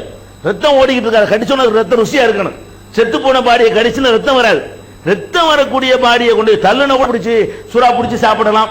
அல்ல உசுரோட இருக்கும்போது கப்பல்ல இருந்து பிரட்டி விட்டுச்சுன்னு வைங்க, அந்த இடத்துல வந்து சுறா சாப்பிடலாமே தவிர செத்து போன பாடியை எந்த மீனுமே சாப்பிடவும் செய்யாது. அப்ப அந்த மாதிரியான ஒரு அதிசயத்தை அல்லாஹ் ரப்பல் ஆலமீன் இந்த கடலுக்குள்ள வைத்திருக்கிறான். இப்படி ஏராளமான அதிசயங்கள் உள்ளுக்குள்ள பாத்தீங்கன்னா, இப்ப முத்து உண்டாகிற விதத்தை பாருங்க, நமக்கு ஆச்சரியமா இருக்குது. முத்துங்கிறம என்ன அதிசயங்கள் எல்லாம் உள்ள படைச்சு வச்சுக்கிறான்னு பாருங்க. அந்த கடலுக்கு அடியில் கிடக்கக்கூடிய முத்து சிப்பி இருக்குல்ல, சிப்பிங்கிறது ஒரு ஒரு சாதாரண ஒரு பொருள், அது ஜீவன். அது ஒரு கல்லு மண்ணு மாதிரி நம்ம நினைக்கிறோம், அது ஒரு ஜீவன். அது சூழ் கொள்ள வேண்டிய நேரத்தில் என்ன பண்ணு, அப்படியே கடலுக்கு மேலே வந்து என்ன செய்யும், அப்படியே காட்சி கொடுத்துக்கிட்டே இருக்கும். அந்த மலை துளி ஒன்று உள்ள விழுந்த உடனே என்ன செய்யும், டப்புன்னு முடிக்கணும். அதை முத்தா வருது. அந்த முத்தை வாங்குவதற்காக வேண்டி இந்த உப்பு தண்ணியில முத்து உண்டாக முடியாது இல்லையா, நல்ல தண்ணி பியூர் தண்ணியா வேணும். அதுல இருந்து தான் முத்து உண்டாகணுங்கிறதுக்காக வேண்டி அந்த கருவை பெறுவதற்காக அல்லாஹ் என்ன பண்றான்னு கேட்டா, அதை மேல் நோக்கி வர சொல்றான். வந்து நீச்சல் அடிக்கும். அது சிப்பிகள் வந்து நீச்சல் அடிச்சு அது லேசா வாயை பொழந்துக்கிட்டு நீச்சல் அடிச்சு மேல வரும். அந்த கரெக்டா அந்த மலை துளி விழக்கூடிய நேரத்தில் ஓபன் பண்ணி டக்குன்னு அதை வாங்கி கொண்டு மறுபடியும் மூடிக்கொள்ளும். மறுபடியும் கீழே போய் பல பல மாதங்கள் வைத்திருந்து அதை உருவாக்கி அது வேற ஒரு பொருளாக்கி தந்துருது. இப்படியான ஒரு அதிசயங்கள். இப்படி கடலுக்குள்ள போனீங்க நிறைய அதிசயம். அந்த மீன்களை பற்றி சொல்லக்கூடியதை பார்க்கிறோம். ஆக்டோபஸ்ங்கிறான், 10,000 20,000 கை அதுக்கு இருக்குது. கை மாறிங்க நீங்க எல்லாம் போனீங்கன்னா ஒரு சுருட்டு அப்படி சுருட்டி போடும். அந்த மாதிரியான பெரிய பெரிய மீன்கள் எல்லாம் சுத்தி வளைச்சு போடும். அந்த மாதிரியான அதிசயமான பிராணிகளை எல்லாம் அல்லாஹ் உள்ள வைத்திருக்கிறான். பெரிய பெரிய மீன்கள் சின்ன மீனை வேட்டையாடுவதற்காக வேண்டி என்ன பண்றான், சில மீன்கள் வந்துச்சுன்னு சொன்னா வாயிலிருந்து ஒரு பீச்சு அடிக்குமா, ஒரு கலரை அப்படி அந்த இடம் கருப்பா இருட்டா போயிடும். ஒரு இடத்துல வரும்பொழுது வேகமா ஒரு கலர் ஒன்று அடிக்குமா, அடிச்சோன்னு அந்த ஏரியா பூரா கருப்பா போயிடும். இருக்கிறதெல்லாம் அப்படி சாப்பிட்டு போடும். இதுக்கு மட்டும் கண்ணு தெரியும். அந்த மீன்களை வேட்டையாடு இருந்த இடத்துல இருந்து வேட்டையாடுவதற்காக வேண்டி இப்படி சில டெக்னிக்குகள் எல்லாம் கொடுத்து பலவிதமான ஜீவன்களை பார்க்கலாம். இன்னும் சொல்ல போனால் இந்த கடலுக்கு உள்ள அந்த ஜீவனுடைய அழகுகள் இருக்குது. இந்த மீன் வளர்க்க மீன் தொட்டில போய் பார்க்கலாம். நீங்க மீன் தொட்டில போய் பாருங்க. அல்ல சிங்கப்பூர் மாதிரி இடங்கள்ல கடலுக்கு உள்ளேயே நம்ம போற மாதிரி நினைஞ்சிருக்கலாம், செட்டிங் செஞ்சு வச்சிருக்கலாம். உள்ளுக்குள்ள அந்த மீனுடைய அந்த கலர்களும் எத்தனை வகை, எத்தனை டிசைன்கள், இதெல்லாம் யார் இப்படி கோலம் போட்டது என்ன பண்ணவே முடியாது. அந்த மாதிரி வகை வகையான ஒரு வாயில ஒரு ஆயிரக்கணக்கான வாய் இருக்கிறது. கண்ணை எடுத்துக்கிட்டீங்கன்னா ஆயிரக்கணக்கான கண் இருக்கிறது. அது முதுகுடைய கலர் எடுத்துக்கிட்டு ஆயிரக்கணக்கான கலர்கள் இருக்கிறது. இந்த பூமியில் நம்ம காணுகிற டிசைன்களை விட ஏராளமான டிசைன்கள். அவ்வளவு உப்புக்குள்ள இருந்துகிட்டு, உப்பு தண்ணீர்ல இருந்து கொண்டு அவ்வளவு வேலைகளையும் அது செய்யற காட்சியை பார்க்கிறோம். இப்படி இந்த கடலுக்குள்ள அல்லாஹ் ரப்புல் ஆலமீன் படைத்திருக்கிற அதிசயங்கள், இந்த கடலுக்குள்ள என்னென்னவெல்லாம் இருக்குது என்பதற்காக வேண்டி ஒரு டாக்குமெண்ட்ரி எடுத்திருக்கிறான். கடலுக்கு உள்ள போய் தண்ணிக்குள்ளே எடுக்கக்கூடிய கேமரா கொண்டு போய் உள்ளுக்குள்ள உள்ள மீன்களுடைய வாழ்க்கை, சிப்பியுடைய வாழ்க்கை, அந்த ஆக்டோபஸுடைய வாழ்க்கை, கடல் பாறைகளுடைய தன்மை, அதுல என்னென்ன பவளப்பாறை எப்படி அமைந்திருக்கிறது, இப்படி எல்லாத்தையும் எடுத்துக்கொண்டாந்து டாக்குமெண்ட்ரி படமாக வீடியோ கேசட்டா நீங்கள் பார்க்கலாம். அதை போட்டு பார்த்தீங்கன்னு சொன்னா சொல்லி காட்ட முடியாது. அதை அந்த கேசட்டை போட்டு பார்த்தோம்னு சொன்னா நிச்சயமா இதெல்லாம் ஒரு சூப்பர் பவர் இருந்தான்னு செய்யறான். நம்ம எல்லாம் மிஞ்சி நமக்கெல்லாம் மேல ஒருத்தர் இருந்து கொண்டு அவனுடைய உத்தரவில் தான் இவ்வளவு நடக்க முடியுமே தவிர இதுல ஒண்ணுமே இயற்கை இல்லை என்று நம்ம முடிவுக்கு வந்துடலாம். அந்த மாதிரியான ஒரு அதிசயங்களை அல்லாஹ் ரப்புல் ஆலமீன் கடல் முழுக்க நிறைத்து வைத்திருக்கிறான். இந்த அதிசயங்களை கண்டு நம்ம என்ன செய்யணும், அல்லாஹ் ஒருத்தன் இருக்கிறான் என்ற நம்பிக்கையை வலுப்படுத்திக் கொள்ள வேண்டும். கடலில் இருக்கிற அதிசயத்தை விட நம்ம வசிக்கிற இந்த பூமிக்குள்ள அல்லாஹ் எண்ணற்ற அதிசயங்களை வைத்திருக்கிறான். அந்த அதிசயங்களையும் பார்த்து அல்லாஹ் இருக்கிறார் என்பதை நம்ம அறிந்து கொள்வோம். இன்ஷா அல்லாஹ் அது பற்றி அடுத்தடுத்த வாரங்களில் பார்க்கலாம். அஸ்ஸலாமு அலைக்கும் வரஹ்மத்துல்லாஹி வபரகாத்துஹு. கண்ணியத்திற்குரிய எல்லாம் வல்ல அல்லாஹு ஜல்ல ஷானஹு தஆலாவின் நல்லடியார்களே, அல்லாஹுடைய பேரருளால் அவனுடைய முக்கியமான ஒரு கடமையை நிறைவு செய்வதற்காக நாம் எல்லாம் இங்கே குழுமியிருக்கிறோம். அல்லாஹு ஜல்ல ஷானஹு தஆலா தான் இருப்பதை மக்கள் நம்ப வேண்டும் என்பதற்காக ஏராளமான சான்றுகளை, அத்தாட்சிகளை, ஆதாரங்களை இந்த பூமியிலே வாரி இறைத்திருக்கிறான் என்பதை கடந்த சில வாரங்களாக நாம் பார்த்து வருகிறோம். வஃபில் அர்லி ஆயாத்துன் லில் மூக்கினீன் வஃபி அன்ஃபுசிக்கும் அஃபலா துப்சிரூன். இந்த பூவுலகிலே விளங்கக்கூடிய மக்களுக்கு ஏராளமான சான்றுகள் இருக்கின்றன.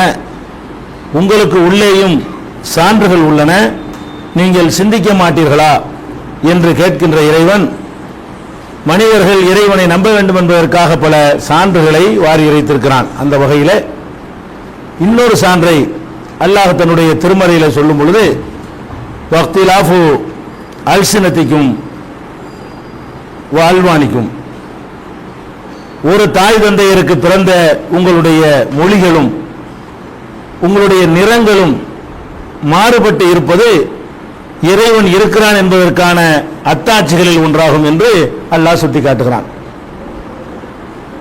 இந்த உலகத்திலே அல்லாஹ் ரப்புல் ஆலமீன் ஒரே ஒரு ஜோடியைத்தான் படைத்திருக்கிறான். அந்த ஜோடியிலிருந்து தான் இன்றைக்கு 600 கோடிக்கு அதிகமான மக்களாக நாம் பல்கி பெருகி இருக்கிறோம்.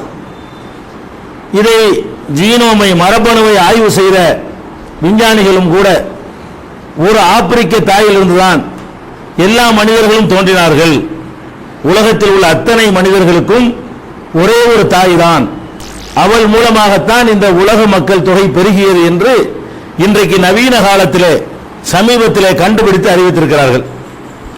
ஒரு தாய்க்கு நாம் அனைவரும் பிறந்திருக்கிறோம் என்று சொன்னால், இப்ப நம்முடைய தாயார் தமிழ் பேசிய காரணத்தினால் நாம் தமிழ் பேசுகிறோம், நம்முடைய மனைவி தமிழ் பேசிய காரணத்தினால் அவள் பெற்றெடுக்கிற பிள்ளைகள் தமிழ் பேசுவார்கள்.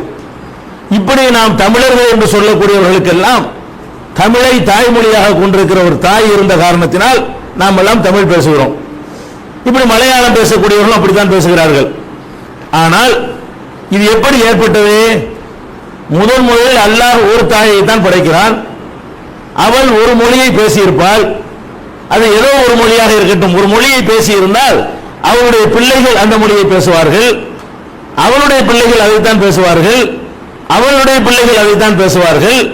அப்ப அந்த மொழி, அந்த ஒரு மொழி தான் உலகத்தில் இருக்க வேண்டும்.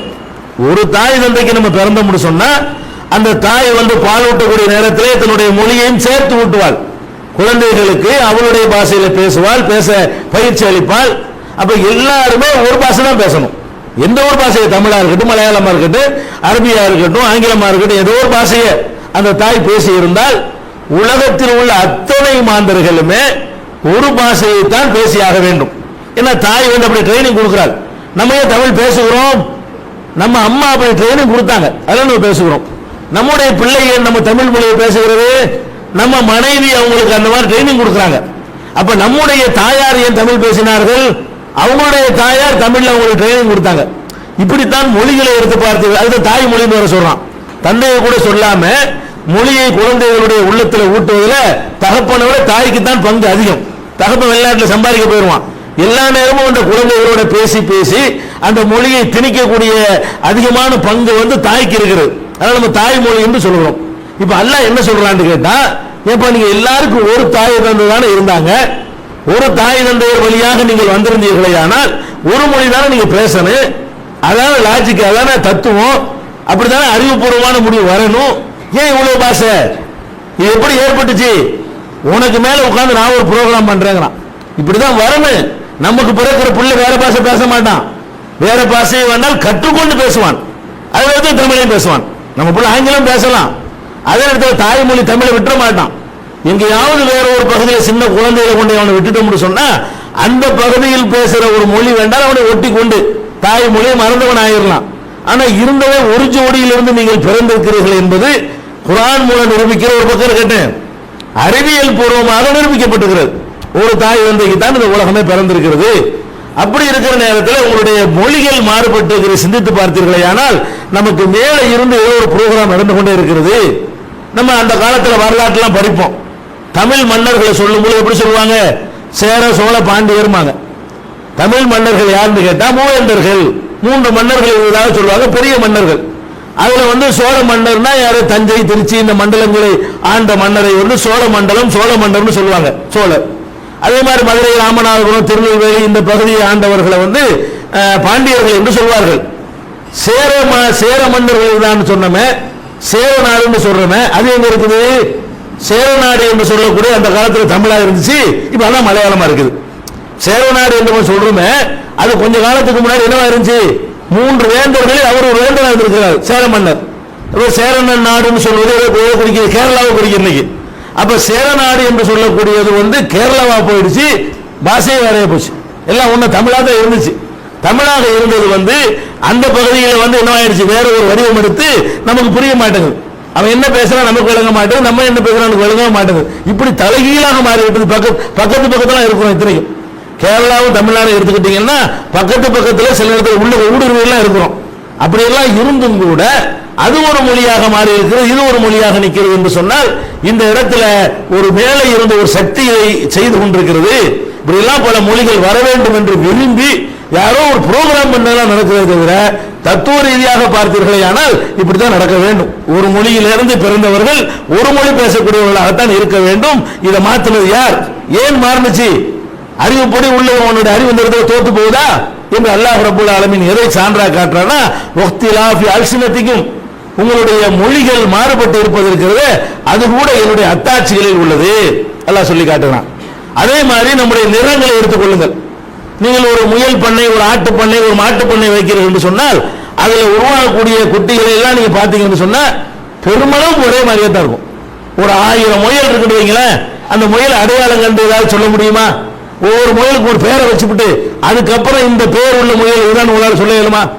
ஒரு 1000 முயல் இருக்குது, 1000 மான் இருக்கிறது, 1000 ஆடு இருக்கிறது, 1000 ஆட்டுக்கு 1000 பேரை வச்சு போடுங்க.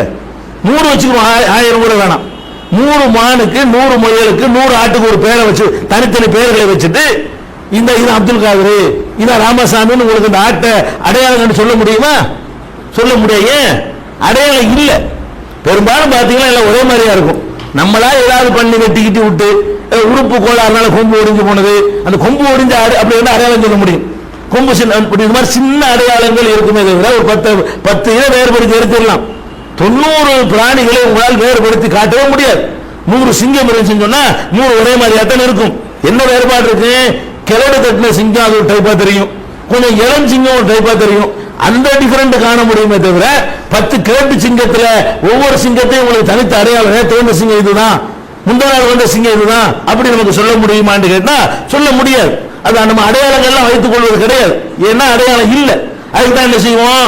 கழுத்துல ஒரு மணியை போடுவோம், ஏதாவது ஒரு மாலையை போட்டு வைப்போம். நம்ம மாடுன்னு தெரியணும்ல, நம்ம வீட்டு கோழின்னு தெரியணும்ல, நம்ம வீட்டு ஆடுன்னு தெரியணும்ல. அதுக்காக நம்ம தான் இடத்தையாவது போட்டு ஒரு அடையாளத்தை காட்டுவோமே தவிர அதுல எந்த ஒரு அடையாளமும் இருப்பதில்லை. இருக்காம இருக்கிற சரணம் அப்படின்னா இருக்கணும். ஏன்னு கேட்டா ஒரு தாய் விந்தைக்கு பிறக்குது, ஒரு ஆணுடைய விந்துக்கு பிறக்கிறது, ஒரு பெண்ணுடைய சினை முட்டைக்கு உற்பத்தி ஆகிறது. பெரும் அளவுக்கு அதே ஜெராக்ஸிலே வருவது அறிவுக்கு பொருத்தமாக இருக்கிறது. நம்மள எப்படி இத்தனை கலரு, இத்தனை நேரம், இத்தனை அடையாளம், 600 கோடி பேரை தனித்தனியாக கண்டுபிடிச்சிட முடியுமா? 600 கோடி பேரை நிப்பாட்டி வச்சு இவன் இவன் இவன் தான் இவன் இவன் தான் இவன் இவன் தான் இவன் சொல்ல முடியுமா? இல்லையா? சொல்ல முடியும். அப்ப ஒரு தாய் தந்தைக்கு நம்ம பிறந்திருக்கிறோம். அண்ணன் தம்பி எடுத்துக்கிறோமே, ஒரு ஆத்தாவுக்கும் ஒரு அம்மாவுக்கும் பிறக்கக்கூடிய 4 அண்ணன் தம்பி இருந்தா 4 பேரையும் அந்த தாயினால் அந்த தந்தையினால் உலகத்தில் அத்தனை மக்களாலும் அடையாளம் கண்டுபிடிக்க முடியுதா? இல்லையா? வேறுபட்டிருக்கா? இல்லையா? அதையும் ஜீனோமையில ஆராய்ச்சி பண்ணி பார்க்கிறான், மரபணுக்கள் ஆராய்ச்சி பண்றான். எல்லா மனுஷனுக்கும் ஒரே மாதிரி தான் இருக்குது. அந்த மரபணுக்கள் அடுக்கப்பட்ட விஷயங்களை பார்த்தீர்களானால் ஒரு மனுஷனுக்கு அடுத்த மனுஷனுக்கு மத்தியில் பெரிய வித்தியாசமே இல்லை. சின்ன ஒரு லட்சத்தில் ஒரு சின்ன ஒரு புரோகிராம் ராஜ்கிறான்ல, லட்சம் ஒற்றுமை இருக்குமே, ஆனால் ஒரே ஒரு வேற்றுமை இருக்குது. அந்த ஒரு பாயிண்ட் அப்படி அல்ல மாற்றி வைக்கிற காரணத்தினால் ஏதாவது ஒரு மாறி போயிடுது. என்ன மாறுது? கலர் மாறி போயிடுது, சைஸ் மாறுது, உயரம் மாறுது, தோற்றம் மாறுது, எல்லாம் மாறுது. பாருங்களேன், ஒருத்தர் மூக்கு இப்படி இருக்குது, ஒருத்தர் மூக்கு சப்பையா இருக்கு, எல்லாம் கலந்து வெறும் கலர்ல மட்டும் அடையாளம் காட்டுனா இவர் கடுமையான கருப்பு, இவர் அதோட கொஞ்சம் கருப்பு, இவர் கொஞ்சம் கருப்பு, அப்படி மட்டும் அடையாளம் காட்டுறான். கலர்ல ஒரு அடையாளம் வைக்கிறான், ஒவ்வொருத்தரும் ஒரு அடையாளத்தை வைக்கிறான், சைஸ்ல ஒரு அடையாளம், ஒருத்தங்கால் ஒரு சைஸா இருக்கு. காதுல எத்தனை காது? காதுகளே அப்படி படம் எடுத்து பாத்தீங்கன்னா 1,00,000 காது இருக்குமே டிசைன். மூக்குகளையா எடுத்து பாத்தீங்கன்னா அது 1,00,000க்கு மேற்பட்ட மூக்குகள் இருக்குமே, எல்லாருமே ஒரே மாதிரியா இருக்கிறது. மூக்குல அத்தனை டிசைன், அந்த மூக்குங்கால் ஒன்னா சேரும்போது அதுல ஒரு புது டிசைன் உண்டாயிடுது. இந்த மூக்கு அந்த காது, அந்த மூக்கு இந்த காது, இந்த மூக்கு அந்த காதுன்னு வரும்போது அதுல ஒரு டிசைன்கள் உண்டாகி போயிடுது. வாயை எடுத்துக்கிட்டா லட்சக்கணக்கான வாய், ஒரே மாதிரியா இல்லாத வாய், எல்லா உதடுகளும் இருக்கிறது. உதடுகள் லட்சக்கணக்கான உதடுகள், பல்வரிசையில் லட்சக்கணக்கான பல்வரிசைகள், நெத்தியுடைய அகலத்தில் நீளத்தில் அதுல லட்சக்கணக்கான வகைகள், தலை முடியில் அது மாதிரியான லட்சக்கணக்கானது, கழுத்துல, கையில, விரல்ல, நடையில, பாவனையில, சிரிப்புல, இப்படி சுப்ஹானல்லாஹ் தாறுமாற டிஃபரெண்ட்களை ஏற்படுத்தி இவன் தான் கண்டுபிடிச்சிருவோம். இது எப்ப இயற்கை நினைக்கிறேன் நீ? அதே மாதிரி தான் வரணும். ஒரு மரத்தை கண்டுபிடிக்க முடியாது, எல்லாம் வேப்ப மரம், எல்லாம் புளிய மரம், பெரிய மரம், சின்ன மரம், இப்படித்தான் சொல்ல முடியுமே தவிர இது கரெக்டா பேர் வச்சு 600 கோடியை பிரிச்சு நீங்க காட்டுறீங்களே, இப்படி துல்லியமான அடையாளங்கள் வேறு உயிரினங்களுக்கு கிடையாது, வேறு பொருள்களுக்கு கிடைக்காது, வேறு படைப்பினங்களுக்கு கிடையாது. இப்படி துல்லியமான அடையாளங்கள் எப்படி நம்ம பார்க்கிறோம்? ஒரு வீடு கட்டுறோம் இல்லையா? வீடு கட்டும் பொழுது ஒவ்வொரு மனுஷனும் அவன் ரசனை கேட்ப கட்டுவான, அப்படி கட்டுற மாதிரி எல்லாம் படிச்சு வச்சிருக்கான். நம்மளை தனியா படைக்கிறான், உங்களை தனியா படைக்கிறான், உங்களை தனியா படைக்கிறான், உங்களை தனியா படைக்கிறான், உங்களை தனியா படைக்கிறான். ஒரு என்ஜினியர் ஒரு வீடு கட்டுவோம், எப்படி ஒவ்வொருத்தருடைய டேஸ்டுக்கு தகுந்த மாதிரி கட்டி கொடுப்பானோ அப்பதான் வேறுபாடா இருக்கும். இந்த வீடு வேற, அந்த வீடு வேற, ஒவ்வொருத்தரும் வெவ்வேறு ஆளு கட்டினது, ஒவ்வொருத்தருடைய டேஸ்ட் அது. லட்சக்கணக்கான மக்களுடைய டேஸ்டுக்கு தகுந்த மாதிரி லட்சக்கணக்கான மாடல்கள்ல வீடு எப்படி நீங்க அமைக்கிறீங்களோ அந்த மாதிரி என்ன பண்றான் அல்லாஹ், ஏன்னா தானா உண்டாகட்டுன்னு விட்டுறாம எனக்கு தனி புரோகிராம், உங்களுக்கு தனி புரோகிராம், உங்களுக்கு தனி புரோகிராம், உங்களுக்கு தனி புரோகிராம்னு 600 கோடி மக்கள் இருந்தாங்கன்னு சொன்னா 600 கோடி புரோகிராம போட்டு பிரிச்சு காட்டிடுறோம். எல்லாம் அப்படி அடையாளம் காட்டுறோம். இவன் தான், இவனா இந்த ஆளு, இவனா இந்த ஆளு. அதுல கூட அல்லாஹ் என்ன பண்ணிடுறான், அந்த வேறுபாடுகளை கூட தற்காலிகமான வேறுபாடா வைக்கிறான். கைத்துல ஒரு கழுத்துல ஒரு கைத்தை போட்டு வைப்போம் மாட்டுக்கு, சிவப்பு கயிறை போடுவோம். ஒரு 6 மாசம் கழிச்சு அந்த மாடு மட்டும் வருதுன்னு வைங்க, அது வெள்ளைக்கரை மாறி போயிருக்கும். அடையாளங்கள் என்பது நிரந்தரமா நிக்காது. ஏதாவது ஒரு முடியை வெட்டி விட்டுருப்போம், அது வளர்ந்து போயிடும், அப்புறம் அடையாளம் காணாம போயிடும். இவன் போட்டு அடையாளம் என்னன்னு கேட்டா, குழந்தையா இருக்கும் போது கண்டுபிடிக்க முடியுது, இளைஞனா இருக்கும் போது கண்டுபிடிக்க முடியுது. 25 வயசுல ஒரு இளைஞன் காணாம போயிட்டு 50 வயசுல வீட்டுக்கு திரும்பி வரான்னு வைங்க, இவன் தான் அவன் சொல்லிவிடுவோமே. 25 வயசுல போனவன் 50 வயசுல வந்தான்னு சொன்ன அப்படி உன்னிப்பா கவனிச்சு வைங்க, ஆஹா இவன் தான் இப்படி மாறி இருப்பான், இவனா தான் இருக்கணும். நீங்க தான் அந்த மெத்த விட்டு அப்சாலியான்னு கேட்கறோமா இல்லையா? ஏன் கேட்கிறோம்? அப்படி அல்லாஹ் அடையாளங்களை அப்படி போட்டு வச்சிருக்கான். அப்ப அல்லாஹ் ரப்பல் ஆலமீன் இதெல்லாம் சிந்திச்சு பார்க்கணும். இதெல்லாம் இயற்கைன்னு சொல்லவே முடியாது. இது மாதிரியான அத்தாட்சிகள் அல்லாஹ் இருக்கிறான் என்பதற்கு சான்றுகள் என்று உங்களுடைய நிறங்கள், உங்களுடைய தோற்றங்கள், வடிவங்கள் எல்லாம் பல வகைகளில் மாறி இருக்கிறத. அது ஏன் மாறுனுச்சு, யார் மாத்தினா மாறக்கூடாத? ஒரு ஆத்தாவுக்கு அம்மாவுக்கு தானே பிறக்கிறீங்க, அவங்கள மாதிரி பிறந்துட வேண்டியது தானே. அப்படித்தானே குளோனிங்கில் உண்டாக்குறான். குளோனிங்கில் உண்டாக்குறதா இருந்தால் ஒரு மனிதன் எப்படி இருக்கிறான்னு அவனை மாதிரி அவன் புள்ள வரும். ஆனால் அல்லாஹ் என்ன பண்ணுறான், இந்த குளோனிங் சரியில்லைங்கிறதுக்காக வேண்டி அவன் என்ன பண்ணுறான், எல்லாரும் ஒரே மாதிரியா இருந்தா, ஒரு அப்பனுக்கு ஆத்தாவுக்கும் பிறந்த 10 பிள்ளைகள் 10 ஒரே மாதிரியா இருந்தாங்கன்னா இவன் கொலை செஞ்சு அவனை பிடிச்சி கொண்டு வச்சு போடுவாங்களே. இப்படிலாம் வரக்கூடாது என்பதற்காக எல்லாம் என்ன பண்ணுறான், அவன் தனித்தனியாக தெரியணும். இல்லைன்னா இவன் செஞ்சு அவன் தெல்ல போட்டுருவான், அவன் செஞ்சு இவனை செஞ்சு போடுவான், இவன் கடை வாங்கிட்டு அவனை போய் அடிப்பாங்க. கடை வாங்கின அவனா இருப்பான், அடி வாங்குற இன்னொருத்தனா இருப்பான். இப்படிலாம் வரக்கூடாதுங்கிறதுக்கு அப்படி செஞ்சிருந்தான்னு பாருங்க என்ன ஆயிருக்கும். ஆடு மாதிரி மாடு மாதிரி நம்மளால ஆக்கியிருந்தான்னு சொன்னால் எல்லாம் ஒரே மாதிரி, குறைஞ்சபட்சம் ஒரு அப்பனுக்கு ஆத்தாவுக்கு பிறந்தவங்கலாம் ஒரே மாதிரி ஆக்கியிருந்தான்னு வைங்க, என்ன கதிக்கு ஆகுறது உலகம்? அதெல்லாம் சிந்திச்சு பாருங்கிறான்ல. நான் பண்ணுறேன்டா, மனுஷனுக்கு தேவை இதெல்லாம். ஆட்டுக்கு இது தேவையில்லை, இந்த கடன் கொடுக்க போதா, திருப்பி போய் கேட்க போதா, பொண்ணு கேட்க போதா, இந்த மாப்பிள்ளை நல்லதான்னு விசாரிக்க போதா, அதுக்கு தேவையில்லை. அதுக்கு என்ன வேண்டியதில்லை, இந்த மாடுன்னு துல்லியமான எந்த ஒரு அடையாளங்களும் அதுக்கு தேவையில்லை. கழுதைக்கு தேவையில்லை, குதிரைக்கு தேவையில்லை, உனக்கு தேவை. உனக்கு மாம்பழத்துக்கு தேவையில்லை. இந்த மாம்பழம் போய் அந்த மாம்பழத்தில் பேச போகுதா, குசலம் விசாரிக்க போகுதா, உதவி செய்ய போகுதா, மருத்துவம் செய்ய போகுதா? ஒன்றுக்கும் தேவையில்லை. நீ பாடி நீ இரு. நம்மளுக்கு தான் தேவை, நம்ம திங்கமே தவிர அதுகளுக்கு என்ன தேவை இருக்கு? ஒரு தேவையும் இல்லை. நமக்கு தேவை இருக்கு. நம்மளை மட்டும் அல்லாஹ் இந்த ஆடு மாடு மாதிரி கழுதை குதிரை மாதிரி இந்த விஷயத்தில் படைச்சிருந்தான்னு வைங்க, ஒரு 70% ஒரே மாதிரி இருந்தான்னு வைங்க, என்ன கதிக்கு ஆகும் உலகம்? உலகமே அழிஞ்சு நாசமாக போய் சின்ன பின்னமாயிரும். அப்போ இதுக்கு பின்னாடி நான் இருந்து இதை இயக்கி கொண்டிருக்கிறேன் என்று உங்களுக்கு தெரியவில்லையா? அல்லாஹ் ரப்பல் ஆலமீன் கேட்கிறான். இதெல்லாம் சிந்திச்சு பார்க்கணும். இப்படி நிறைய சான்றுகளை அல்லாஹ் வாரி வைத்திருக்கிறான். நம்முடைய மூளையை எடுத்து சிந்தித்து பாருங்கள், உங்களுக்குள்ள ஏராளமான சான்று இருக்குன்னு சொல்கிறான் பாருங்க. அதை சிந்திச்சு பார்த்தாலும் போதுமாங்க. எவ்வளோ ப்ரோக்ராம் பண்ணி வச்சிருக்கான் அல்லாஹ். இந்த மூளையை பற்றி கொஞ்சமாக நம்ம கற்பனை பண்ணி பார்க்குறோமா? சின்னோர் சதத்துண்டு, அது உட்காந்துட்டு என்னென்ன வேலையெல்லாம் பண்ணுது நீங்கள் நினைக்கிறலாம் செய்து பாருங்களேங்க. இப்படி கண்ணை சிமெண்ட்டை நினைங்க சிமெண்ட்டுமே, அது வேறல ஆட்டு நினைங்க ஆட்டுமே, யார் பிடிச்சி ஆட்டி விட்றா? அங்கேருந்து ஒரு நினைக்கத்தான் செய்யுது, ஆடுது. இது சுவிட்சை கூட தட்டுற வேலையை கூட இல்லையே, கம்ப்யூட்டர் டச் பண்ணி ஆகணுமே. இது என்னது, ரிமோட்டில் கூட சுவிட்சை தட்டணுமே, ஒரு சுவிட்சையும் தட்டுறது இல்லை, யார் டச் பண்ணுறது இல்லை. அப்படி நினச்சோன்னு ரிமோட்டில் ஆடுறது இல்லையா? சிரிக்க நினைங்க சிரிப்பீங்களே, அழுவ நினச்சா அழுங்க, வாயை திறக்க நினச்சா திறக்கிறீங்க, மூட நினச்சா மூடுறீங்க, திரும்பி பார்க்க நினச்சா திரும்பி பார்க்குறீங்க, எறும்பு கடிச்சா டக்குன்னு குறி பார்த்து அடிக்கிறீங்க, எத்தனை பாயிண்டில் இருக்குன்னு அளந்து பார்த்துட்டா இருக்கிறீங்க. இந்த இடத்துல எறும்பு கூட சப்புன்னு அடிக்கிறீங்க, கரெக்டாக இந்த டைரெக்ஷனில் போ, இவ்வளோ வேகத்தில் போ, இந்த இடம் தான் கரெக்டான பாயிண்ட், அதுக்கு இவ்வளோ தூரத்துலேருந்து வரணும். இப்படி எல்லாம் யோசனை பண்ணி செய்யறதுக்கு 1/2 மணி நேரம் ஆகும். 1/2 செகண்ட் நடந்து முடிஞ்சது. கடிச்சா ஒரு அடி, கடிக்கிற வேகத்துக்கு அடிக்கிற வேகமும் கரெக்டாக நின்று செத்து போயிருந்தா இல்லையா? அப்போ எப்படி வேலைகள்லாம் அங்கே நடந்து கொண்டு இருக்கிறது. அப்போ எல்லாமே ஒரு செகண்டில் இவ்வளோ வேலைகளை பண்ணிட்டு, ஒரு நேரத்தில் கைக்கு ஒரு ஆர்டர் பண்ணுது, காலுக்கு ஒரு ஆர்டர் பண்ணுது, கண்ணுக்கு ஒரு ஆர்டர் பண்ணுது, பார்க்க சொல்லுது, கேட்க சொல்லுது, எல்லாம் ஒரு இடத்துல ஒரு நேரத்தில் லட்சக்கணக்கான கட்டளைகள், 1-2 கட்டளை இல்லை, லட்சக்கணக்கான கட்டளைகள் ஒரு இடத்துல இருந்து பிறக்கிறது. இதுக்கு தனி கட்டளை, இதுக்கு தனி கட்டளை, இதுக்கு தனி கட்டளை, மூக்குக்கு தனி கட்டளை, காதுக்கு தனி கட்டளை, மூட சொல்லுது சில நேரத்தில், சில நேரத்தில் சிரிக்க சொல்லுது, சில நேரத்தில் அழுக சொல்லுது. இப்படி எல்லாம் லட்சக்கணக்கான கட்டளைகளை பிறப்பிக்கிற மாதிரி ஒரு பொருளை எல்லாம் அமைச்சு வச்சுக்கிறான். அதுக்கு என்ன பேட்டரி போடுறோமா, ஏதாவது கனெக்ஷன் இருக்குதா, சப்ளை செய்கிறோமா? ஒன்றும் கிடையாது. அது வாட்டுக்கு வேலை செஞ்சுக்கிட்டே இருக்குது. 65 வருஷம் 70 வருஷம் அது வாட்டுக்கு பழுது இல்லாமல் என்ன செய்யுது, ஒர்க் ஆகிக்கிட்டே இருக்குது. இப்படியான அதிசயங்களை எல்லாம் நம்ம சிந்திச்சு பார்க்க வேண்டும். நம்ம பேசுகிறோம், வாயிலிருந்து பேச்சு வருது, எத்தனை மொழிகள் வருது, இதில் ஒன்னொன்னையும் சிந்திச்சு பார்க்கணும். இந்த மொழிகள்லாம் வருது, இதுக்காக நம்மளை விட நாக்கு பெரிய நாக்கு எரும மாட்டுக்கு இருக்கிறது. அதுவும் ஆட்டி ஆட்டி பார்த்து பாசை ஏதாவது வருமா? ஆடு மாடுகளுக்கெல்லாம் நம்மளோட இப்படி நாக்கு இருக்குல்லங்க, அதுவும் ஆட்டி ஆட்டி பார்க்குது. ஆட்டி ஆட்டி பார்த்தா மூக்கை தொட முடியுமே, அதுக்கு மூக்கையே தொட்டு போடுவோம். மாடு மூக்கில் உள்ள தவடையெல்லாம் வலித்து சாப்பிடும், நமக்கு அது முடியாது. அவ்வளோ பெரிய நாக்கு இருந்தும் கூட அதுக்கு பேச தெரியுதா? அது அசைச்சா ஏதாவது சவுண்டு வருதா? அதுக்கு இந்த குரலை வெளிப்படுத்த முடியுதா? இல்லை. நமக்கு என்ன பண்ணுறான்ல, ஒரு சின்ன இடத்த விட்டு விளையாடுது நாக்கு. அதில் அடித்த அந்த சத்தம், இந்த பக்கத்தில் வச்ச அந்த சத்தம், நாக்கு அதில் போனால் காணா, இதில் போனால் தானா, இதில் போனால் மானான்னு சொல்லி இவ்வளோ வேலைகளும் ஒரு செகண்டில் நடந்துடுது, ஒரு வினாடியில் நடந்து விடுவதை பார்க்குறோம். அதே மாதிரி ஒரு சைஸாக நாக்கு அசைச்சாண்டா தமிழுங்கிறீங்க, அதே நாக்கை வச்சுட்டு வேறு மாதிரி ஆட்டினாடா மலையாளங்கிறீங்க, அதே நாக்கை வச்சு இன்னொரு மாதிரி இருந்தாலும் இங்கிலீஷ் பேசுகிறாங்கிறீங்க. ஒரு நாக்கு தான், அதை வச்சு அப்படி பேசினா உருதுங்கிறீங்க, இப்படி பேசினா ஹிந்திங்கிறீங்க, இப்படி ஆட்டினா மலையாளங்கிறீங்க, அப்படி ஆட்டினா சிங்களங்கிறீங்க, இப்படி ஆட்டினா அரபிங்கிறீங்க, இப்படி நான் பார்சிங்கிறீங்க. ஒரு நாக்கு தான். அப்படி இப்படி பண்ணுற ஒருத்தனை 25 பேசுகிறான், ஒருத்தனை 25 வருஷமா ஆட்டி 25 பாஷையை வெளிப்படுத்துகிறான். அப்போ இந்த நாக்கு அப்படி ஆட்டி ஒரு பாஷை, இப்படி ஆட்டி ஒரு பாஷை, இல்லை நாக்கு ஆடுறதானுங்க பாஷை. அந்த நாக்கு ஆட விட்டு இத்தனை மொழிகளை உண்டாக்கி வச்சிருக்கிறானே, இதில் அல்லாஹ் உங்களுக்கு தெரியலையா? இதெல்லாம் இருக்கையா? இதெல்லாம் தற்செயலா? அப்படி சிந்திச்சு பார்க்க சொல்கிறான். அதே மாதிரி என்ன செய்யறான், ஒரு சைஸாக ஒருத்தர் நாக்கு ஆட்டினாட்டு வைங்க, நம்ம சந்தோஷப்படுறோம். இன்னொரு சைஸ் ஆட்டினா செருப்புகளை அடிக்கிறோம்.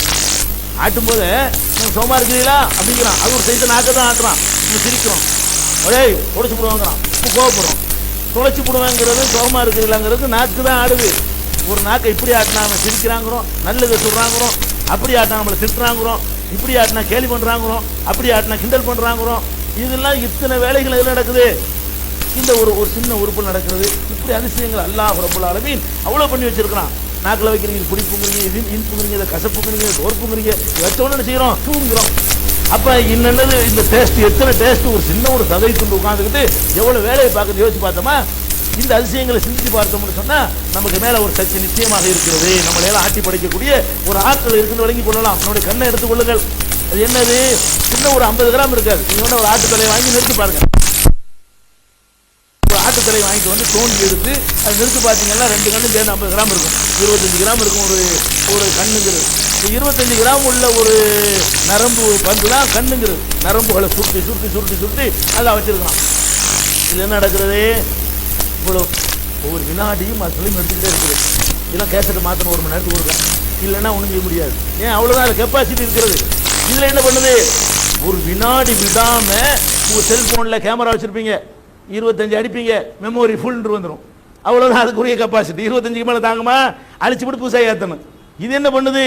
ஒவ்வொரு செகண்ட்லையும் அடிச்சுக்கிட்டே இருக்குது. இப்போ நான் உங்களை பார்த்து பேசிக்கிட்டு இருக்கிறேன்னு சொன்னால், நீங்கள் என்னை பார்க்கிறீர்கள்னு சொன்னால், இந்த அரை மணி நேரத்தில் எத்தனை செகண்ட் இருக்குது, அத்தனை ஃபிலிம் உள்ளே போயிட்டு இருக்கிறது. ஒவ்வொரு ஃபிலிமாக அடிச்சு என்ன செஞ்சிருக்கு, உள்ளே அனுப்பிக்கிட்டே இருக்குது. ஸ்டோரை டெவலப்மெண்ட் உடனே ஆகி ஸ்டோர் ஆகிக்கொண்டே இருக்கிறது.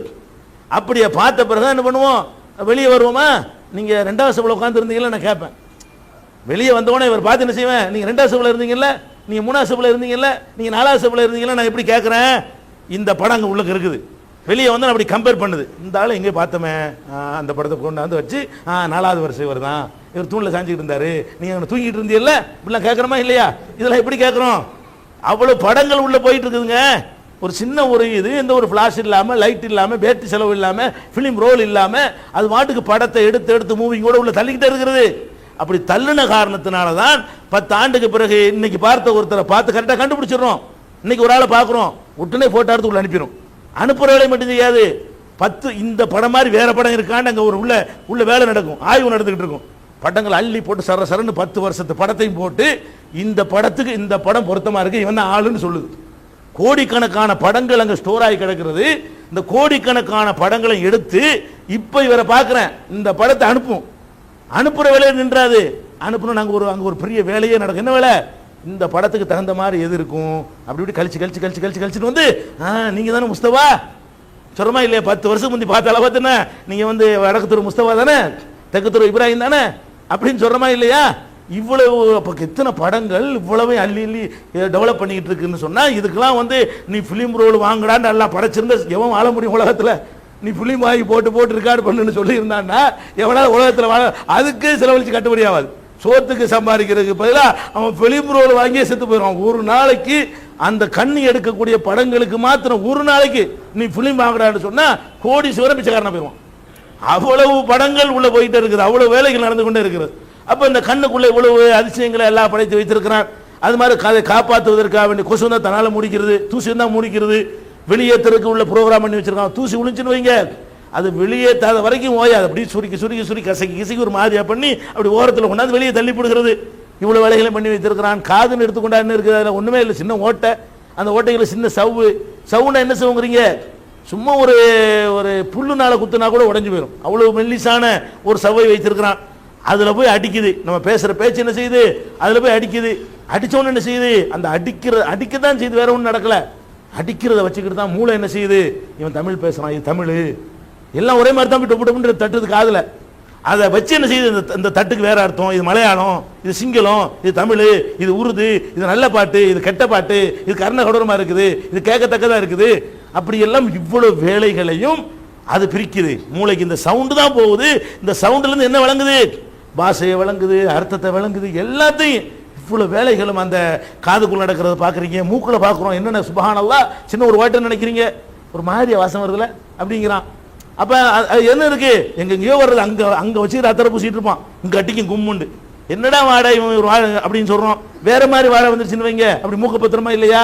இப்படி இவ்வளவு வேலைகளும் இந்த சின்ன ஓட்டைக்குள்ள அது பிரிச்செறியுது.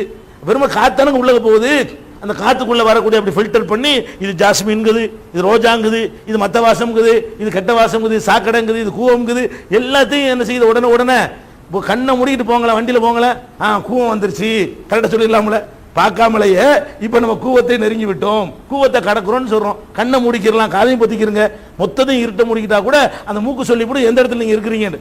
பழகன ஏற்கனவே ஒரு பார்த்த இடமா இருந்தால் அந்த இடம் தான் இது, கண்டுபிடிக்கிறதா இல்லையா. இப்படி சுப்ஹானல்லாஹ் உங்க குடலை எடுத்துக்கிறங்க, என்னென்னத்தையும் அள்ளி போடுறீங்க, என்ன இருக்குது அதுல, மிஷினா வச்சுக்கிறான், இரும்பா உருக்குலையா செஞ்சு உள்ள வச்சிருக்க, அரைச்சரிச்சு தள்ளுறதுக்கு ஒண்ணும் இல்ல. எதை ஜீரணிக்குதோ அதை விட ஜீரணிக்க பயன்படக்கூடிய இந்த பொருளை விட நீங்க திங்கிறது கனமானதா இருக்குது. சில பேர் இரும்பையெல்லாம் திங்கிறாங்க, ஒரு டெஸ்ட்டுக்கான பிளேடை திங்கிறான், அப்படி அரைச்சு மாவாய் தள்ளிடுதுங்க, குச்சியை திங்கிறான், எலும்பை வந்து உறிஞ்சிட்டு தூக்கி போறவனு இருக்கிறான், எலும்பையை கட்டிச்சு உள்ள தள்ளுறவனு இருக்கிறான். எலும்பை விட இந்த சதை வந்து வலிமை கூட்டினதா இல்ல, மாவாக்கிறதுங்க. மிஷின்ல வச்சு நீங்க சேர்த்தீங்கன்னா ஒரு 6 மாசத்துக்கு ஒருக்கா நெல் அரைக்கிறான், அந்த மிஷின்ல மெட்டீரியலை மாத்தணுங்க, தேஞ்சு போச்சுக்கிறான் இரும்பு. நெல்லை அரைச்சிய எறும்பு கூட கல்லும் தேயுங்கிறான். அம்மியில வந்து எறும்பு ஓடிட்டு இருந்துச்சுன்னு, எறும்பு அப்படியே ஒரு மாசம் ஒன்று கோடு விழுந்துடும். எறும்பு ஊர்ந்து போனால் கூட கல்லுல தேய்மானம் ஏற்படும் சொல்ற அளவுக்கு எல்லாமே தேயக்கூடியதா இருக்கிறது உலகத்துல எல்லா படைப்புகளும். இது தேயுதா, மிஷின் மாத்துறீங்களா, குடல்ல இது மாதிரி ஆயிடுச்சு வேற குடல் வைக்கணும்னு சொல்றானே வேணாச்சு, நீனா போட்டு கெட்டதையும் திண்டுகிட்டு நாசமாக்கணும், அழுகி போயிடும். அது வேணா நடக்குமே தவிர நீ மாட்டு பர்ஃபெக்டா வச்சிருந்தேன்னு சொன்னா நீ என்னத்தை வேணா அள்ளி போடு, அரைச்சு தள்ளிப்படும். கறி அதே மாதிரி அதை விட வலிமையான பொருளை திண்டு பாரு, மண்ணை திங்கி சில பிள்ளைகளோ அதே ஒரு மாதிரியா வலி பண்ணி தள்ளிடும்ல. மண்ணை திங்கி சில பொம்பளை எல்லாம் பெரிய ஆளா போய் சாம்பல்லாம் திம்பாங்க, கர்ப்ப காலத்தில் சாம்பல் அள்ளி சாப்பிடுவாங்க, அதெல்லாம் குடலுக்கு பாதிக்கக்கூடிய விஷயங்கள் தான். ஆனால் குடல் என்ன செய்யும், அதையும் ஜெயிச்சிடும். அப்ப சாம்பல், மண், கல், கழுதை, குதிரை எதை போட்டாலும் சரி அப்படி அரைச்சு வெளியே தள்ளி விட்டுரும். சுப்ஹானல்லாஹ். இதுக்கு என்ன வேலை, என்ன பார்ட்ஸ் நீங்க மாத்துறீங்க, அதுக்கு என்னத்தை போடுறீங்க, இப்படி உங்களை பத்தி எப்படி சிந்திச்சு பார்த்தீங்கன்னா இந்த கை, இந்த காலு எவ்வளவு பாருங்க, என்ன இதுல என்ன இருக்குது. 100 கிலோ இப்படி தூக்குறாங்க, 100 கிலோ தூக்குறதுக்கு என்ன 2 நரம்புங்க, இதுல என்ன இருக்குங்கிற பிடிச்சி நிக்கிறது என்ன, ஒரே பொருளா அறுத்து துண்டுக்குன்னா எடுத்து போடலாம். இந்த சதையை அறுத்தீங்கன்னா அப்படி கழட்டி எடுத்து போடலாம். இந்த சதையை மட்டும் அறுத்து விட்டு என்ன ஆட்டில எல்லாம் பாக்குறான்ல, ஒரு சின்ன ஒரு தசைநார் இருக்கும், இந்த தசைநார் என்ன பண்ணுது, 50 கிலோ இந்த கையில் 50 கிலோ தூக்குறான். அருந்துட வேணாமா, ஒரு கயிறை கட்டி இருக்கிறோம், ஊஞ்சா புத்தண்டை விழுந்துருது, 4 பேர் ஊஞ்சா அண்ணாண்டு வைங்க, கயிறு அருந்து கீழே விழுந்துருது. நீ எத்தனை தூக்குற, இந்த வெயிட் தூக்குறவன் நிலையை நீ பாருங்க, உட்கார்ந்துகிட்டு இருக்கிறவன் விட்டுருங்க, எப்ப பார்த்தாலும் தூக்கிக்கிட்டே இருக்கிறான, தூக்க என்னங்க ஆகுது, அருந்துடணுமா இல்லை, அருந்து போகுதா, தூக்குறான் 50 தூக்குறான், அப்படி 50 தூக்குறான், ஒண்ணுமே ஆக மாட்டேன், கையில தூக்கிட்டு போயிட்டு இருக்கிறான், தோல்ல தூக்கி போட்டு தூக்கிட்டு இருக்கிறான், ஒன்றும் ஆக மாட்டேங்குது. அப்ப இதுல என்ன எல்லாம் வச்சுக்கிறான், ஒண்ணுமே பார்த்தோம்னா அறிவுக்கு பொருந்த மாட்டேங்குது. என்னடா இருக்குது இதுல, சும்மா 2 நரம்பு தானடா இருக்குது, ஒரு பிளேடுனால அப்படின்னா விழுந்துடும். ஒரு பிளேடை வச்சு அப்படி அறுத்து பாருங்களேன், கூர்மையான பிளேடை வச்சு கை தனியா வந்துடும், அந்த இடத்துல கரெக்டான பாயிண்ட்ல அறுத்தீங்கன்னு சொன்னா. அப்ப அந்த மாதிரி மூட்டா கலெக்ட் எடுக்கிற மாதிரி எல்லாம் படைச்சு வச்சுக்கிறான், அது நின்று உலக பொருளை தாங்குது. இப்படி எத்தனையோ சுப்ஹானல்லாஹ், நீ நிக்கிறீங்க வளைக்கிறீங்க இப்படிங்கிறீங்க என்னென்னலாம் பண்றான், இப்படிலாம் எல்லாம் படைச்சிருக்கிட்ட இப்படி இருந்துச்சுன்னு என்ன ஆகுறது, தோல் போல இப்படி படிக்கிறது, இப்படி படிக்கிறது, என்ன இப்படிங்கிறது என்னென்னலாம் பண்றோம். இந்த விரலுடைய அமைப்பு ஒன்று பெருசு ஒன்று சின்னதுன்னு படைச்சு அவன் இயங்குவதற்குரிய அத்தனை செட்டிங்களும் ஒன்னா இருக்கலாம், தற்செயலா. சுப்ஹானல்லாஹ். இப்படி ஏராளமான சான்றுகளை எல்லாம் வாரி இறைத்திருக்கிறான். இதையெல்லாம் பார்த்துட்டு கடவுள் இல்லைன்னு சொல்லக்கூடிய என்ன பண்றான் தெரியுமா, இதெல்லாம் கடவுள் படைச்சது இல்லை சொல்றான். என்ன சொல்றான், கடவுள் படைக்கல, அது வந்து பரிணாமத்தில் வந்துச்சு, பரிணாமத்தில் வளர்ச்சியாகி வந்தது. அது ஒரு செல்லா வந்துச்சு, அப்புறம் 2 செல் பிராணி, அப்புறம் 3 செல், இப்படி வளர்ந்து மனுஷன் ஆயிடுச்சு. மனுஷன் வந்து கடவுள் ஒன்று படைக்கலை என்று சொல்ற அளவுக்கு இவன் கூறுகட்டவனா இருக்கிறான். இந்த மனிதன் வந்து பரிணாமத்தில் வந்தானா, கடவுளால் படைக்கப்பட்டான இந்த பரிணாம தத்துவம் என்பது அறிவுக்கு பொருத்தமானதானா என்பதை பற்றி இன்ஷா அல்லாஹ் அடுத்த வாரங்களில் திருக்குரானின் அறிவியல் சான்றுகள் பாகம் 2 இஸ்லாம் பெண்கள் உரிமையை பறிக்கிறதா, பிறை ஒரு விளக்கம், இஸ்லாம் ஒரு இனிய மார்க்கம், நபி தோழியர் வரலாறு, குற்றச்சாட்டுகளும் பதில்களும், நோன்பு, இயேசு இறைமகனா, வருமுன் உரைத்த இஸ்லாம், உண்மை தோழர் அபுபக்கர் அலி, பெண்களுக்கான நபி வழி சட்டங்கள், அறிவுச்சுடர் அன்னை ஐசார் அலி, இஸ்லாத்தில் சொர்க்கம் நரகம், நபி தோழர்களும் நமது நிலையும், துவாக்களின் தொகுப்பு, முகைதீன் மௌலிது ஒரு ஆய்வு, குரானை எளிதில் ஓதிட, நபிகள் நாயகம் பல திருமணம் செய்தது ஏன், யாக்குத்பா ஒரு ஆய்வு, நபி வழியில் நம் நபி வழியில் குழந்தை வளர்ப்பு, தராவி தொழுகை ஒரு ஆய்வு, ஜக்காத் ஒரு ஆய்வு, இஸ்லாத்தில் இல்லறம், கியாமத் நாளின் 10 அடையாளங்கள், நபிகளாரின் நற்போதனைகள், மன்னரை வாழ்க்கை, பைபிளில் நபிகள் நாயகம், இஸ்லாத்தின் பார்வையில் பில்லி சூனியம், தர்கா வழிபாடு, நபிகளாரின் இறுதி நாட்கள், இஸ்லாமிய கொள்கை, சரியான ஹதீஸ்களும் தவறான ஹதீஸ்களும், சந்திக்கும் வேளையில் கொள்கை விளக்கம், பேய் பிசாசு உண்டா, கற்பனை கதைகள், நவீன பிரச்சனைகளும் தீர்வுகளும், தப்லிக் தாகலின் தொகுப்பு, சுபகான மௌலிது ஒரு ஆய்வு, மனிதனுக்கேற்ற மார்க்கம், நேர்ச்சையும் சத்தியமும் மனனம் செய்வோம், விளக்கப்பட்ட உணவுகள், அர்த்தமுல்லா இஸ்லாம், குர்பானியின் சட்டங்கள், தொழுகை, இஸ்லாத்தின் பார்வையில் கனவுகள், இஸ்லாமிய திருமணம், இறைவனிடம் கையேந்துங்கள், மீராஜும் அதன் படிப்பினைகளும், வேதம் கொடுக்கப்பட்டோர் யார் மற்றும் prophet Muhammad the greatest man. Moon Publication 83/3 Moore தெரு, முதல் மாடி, மண்ணடி, சென்னை 1. Phone number 65690810.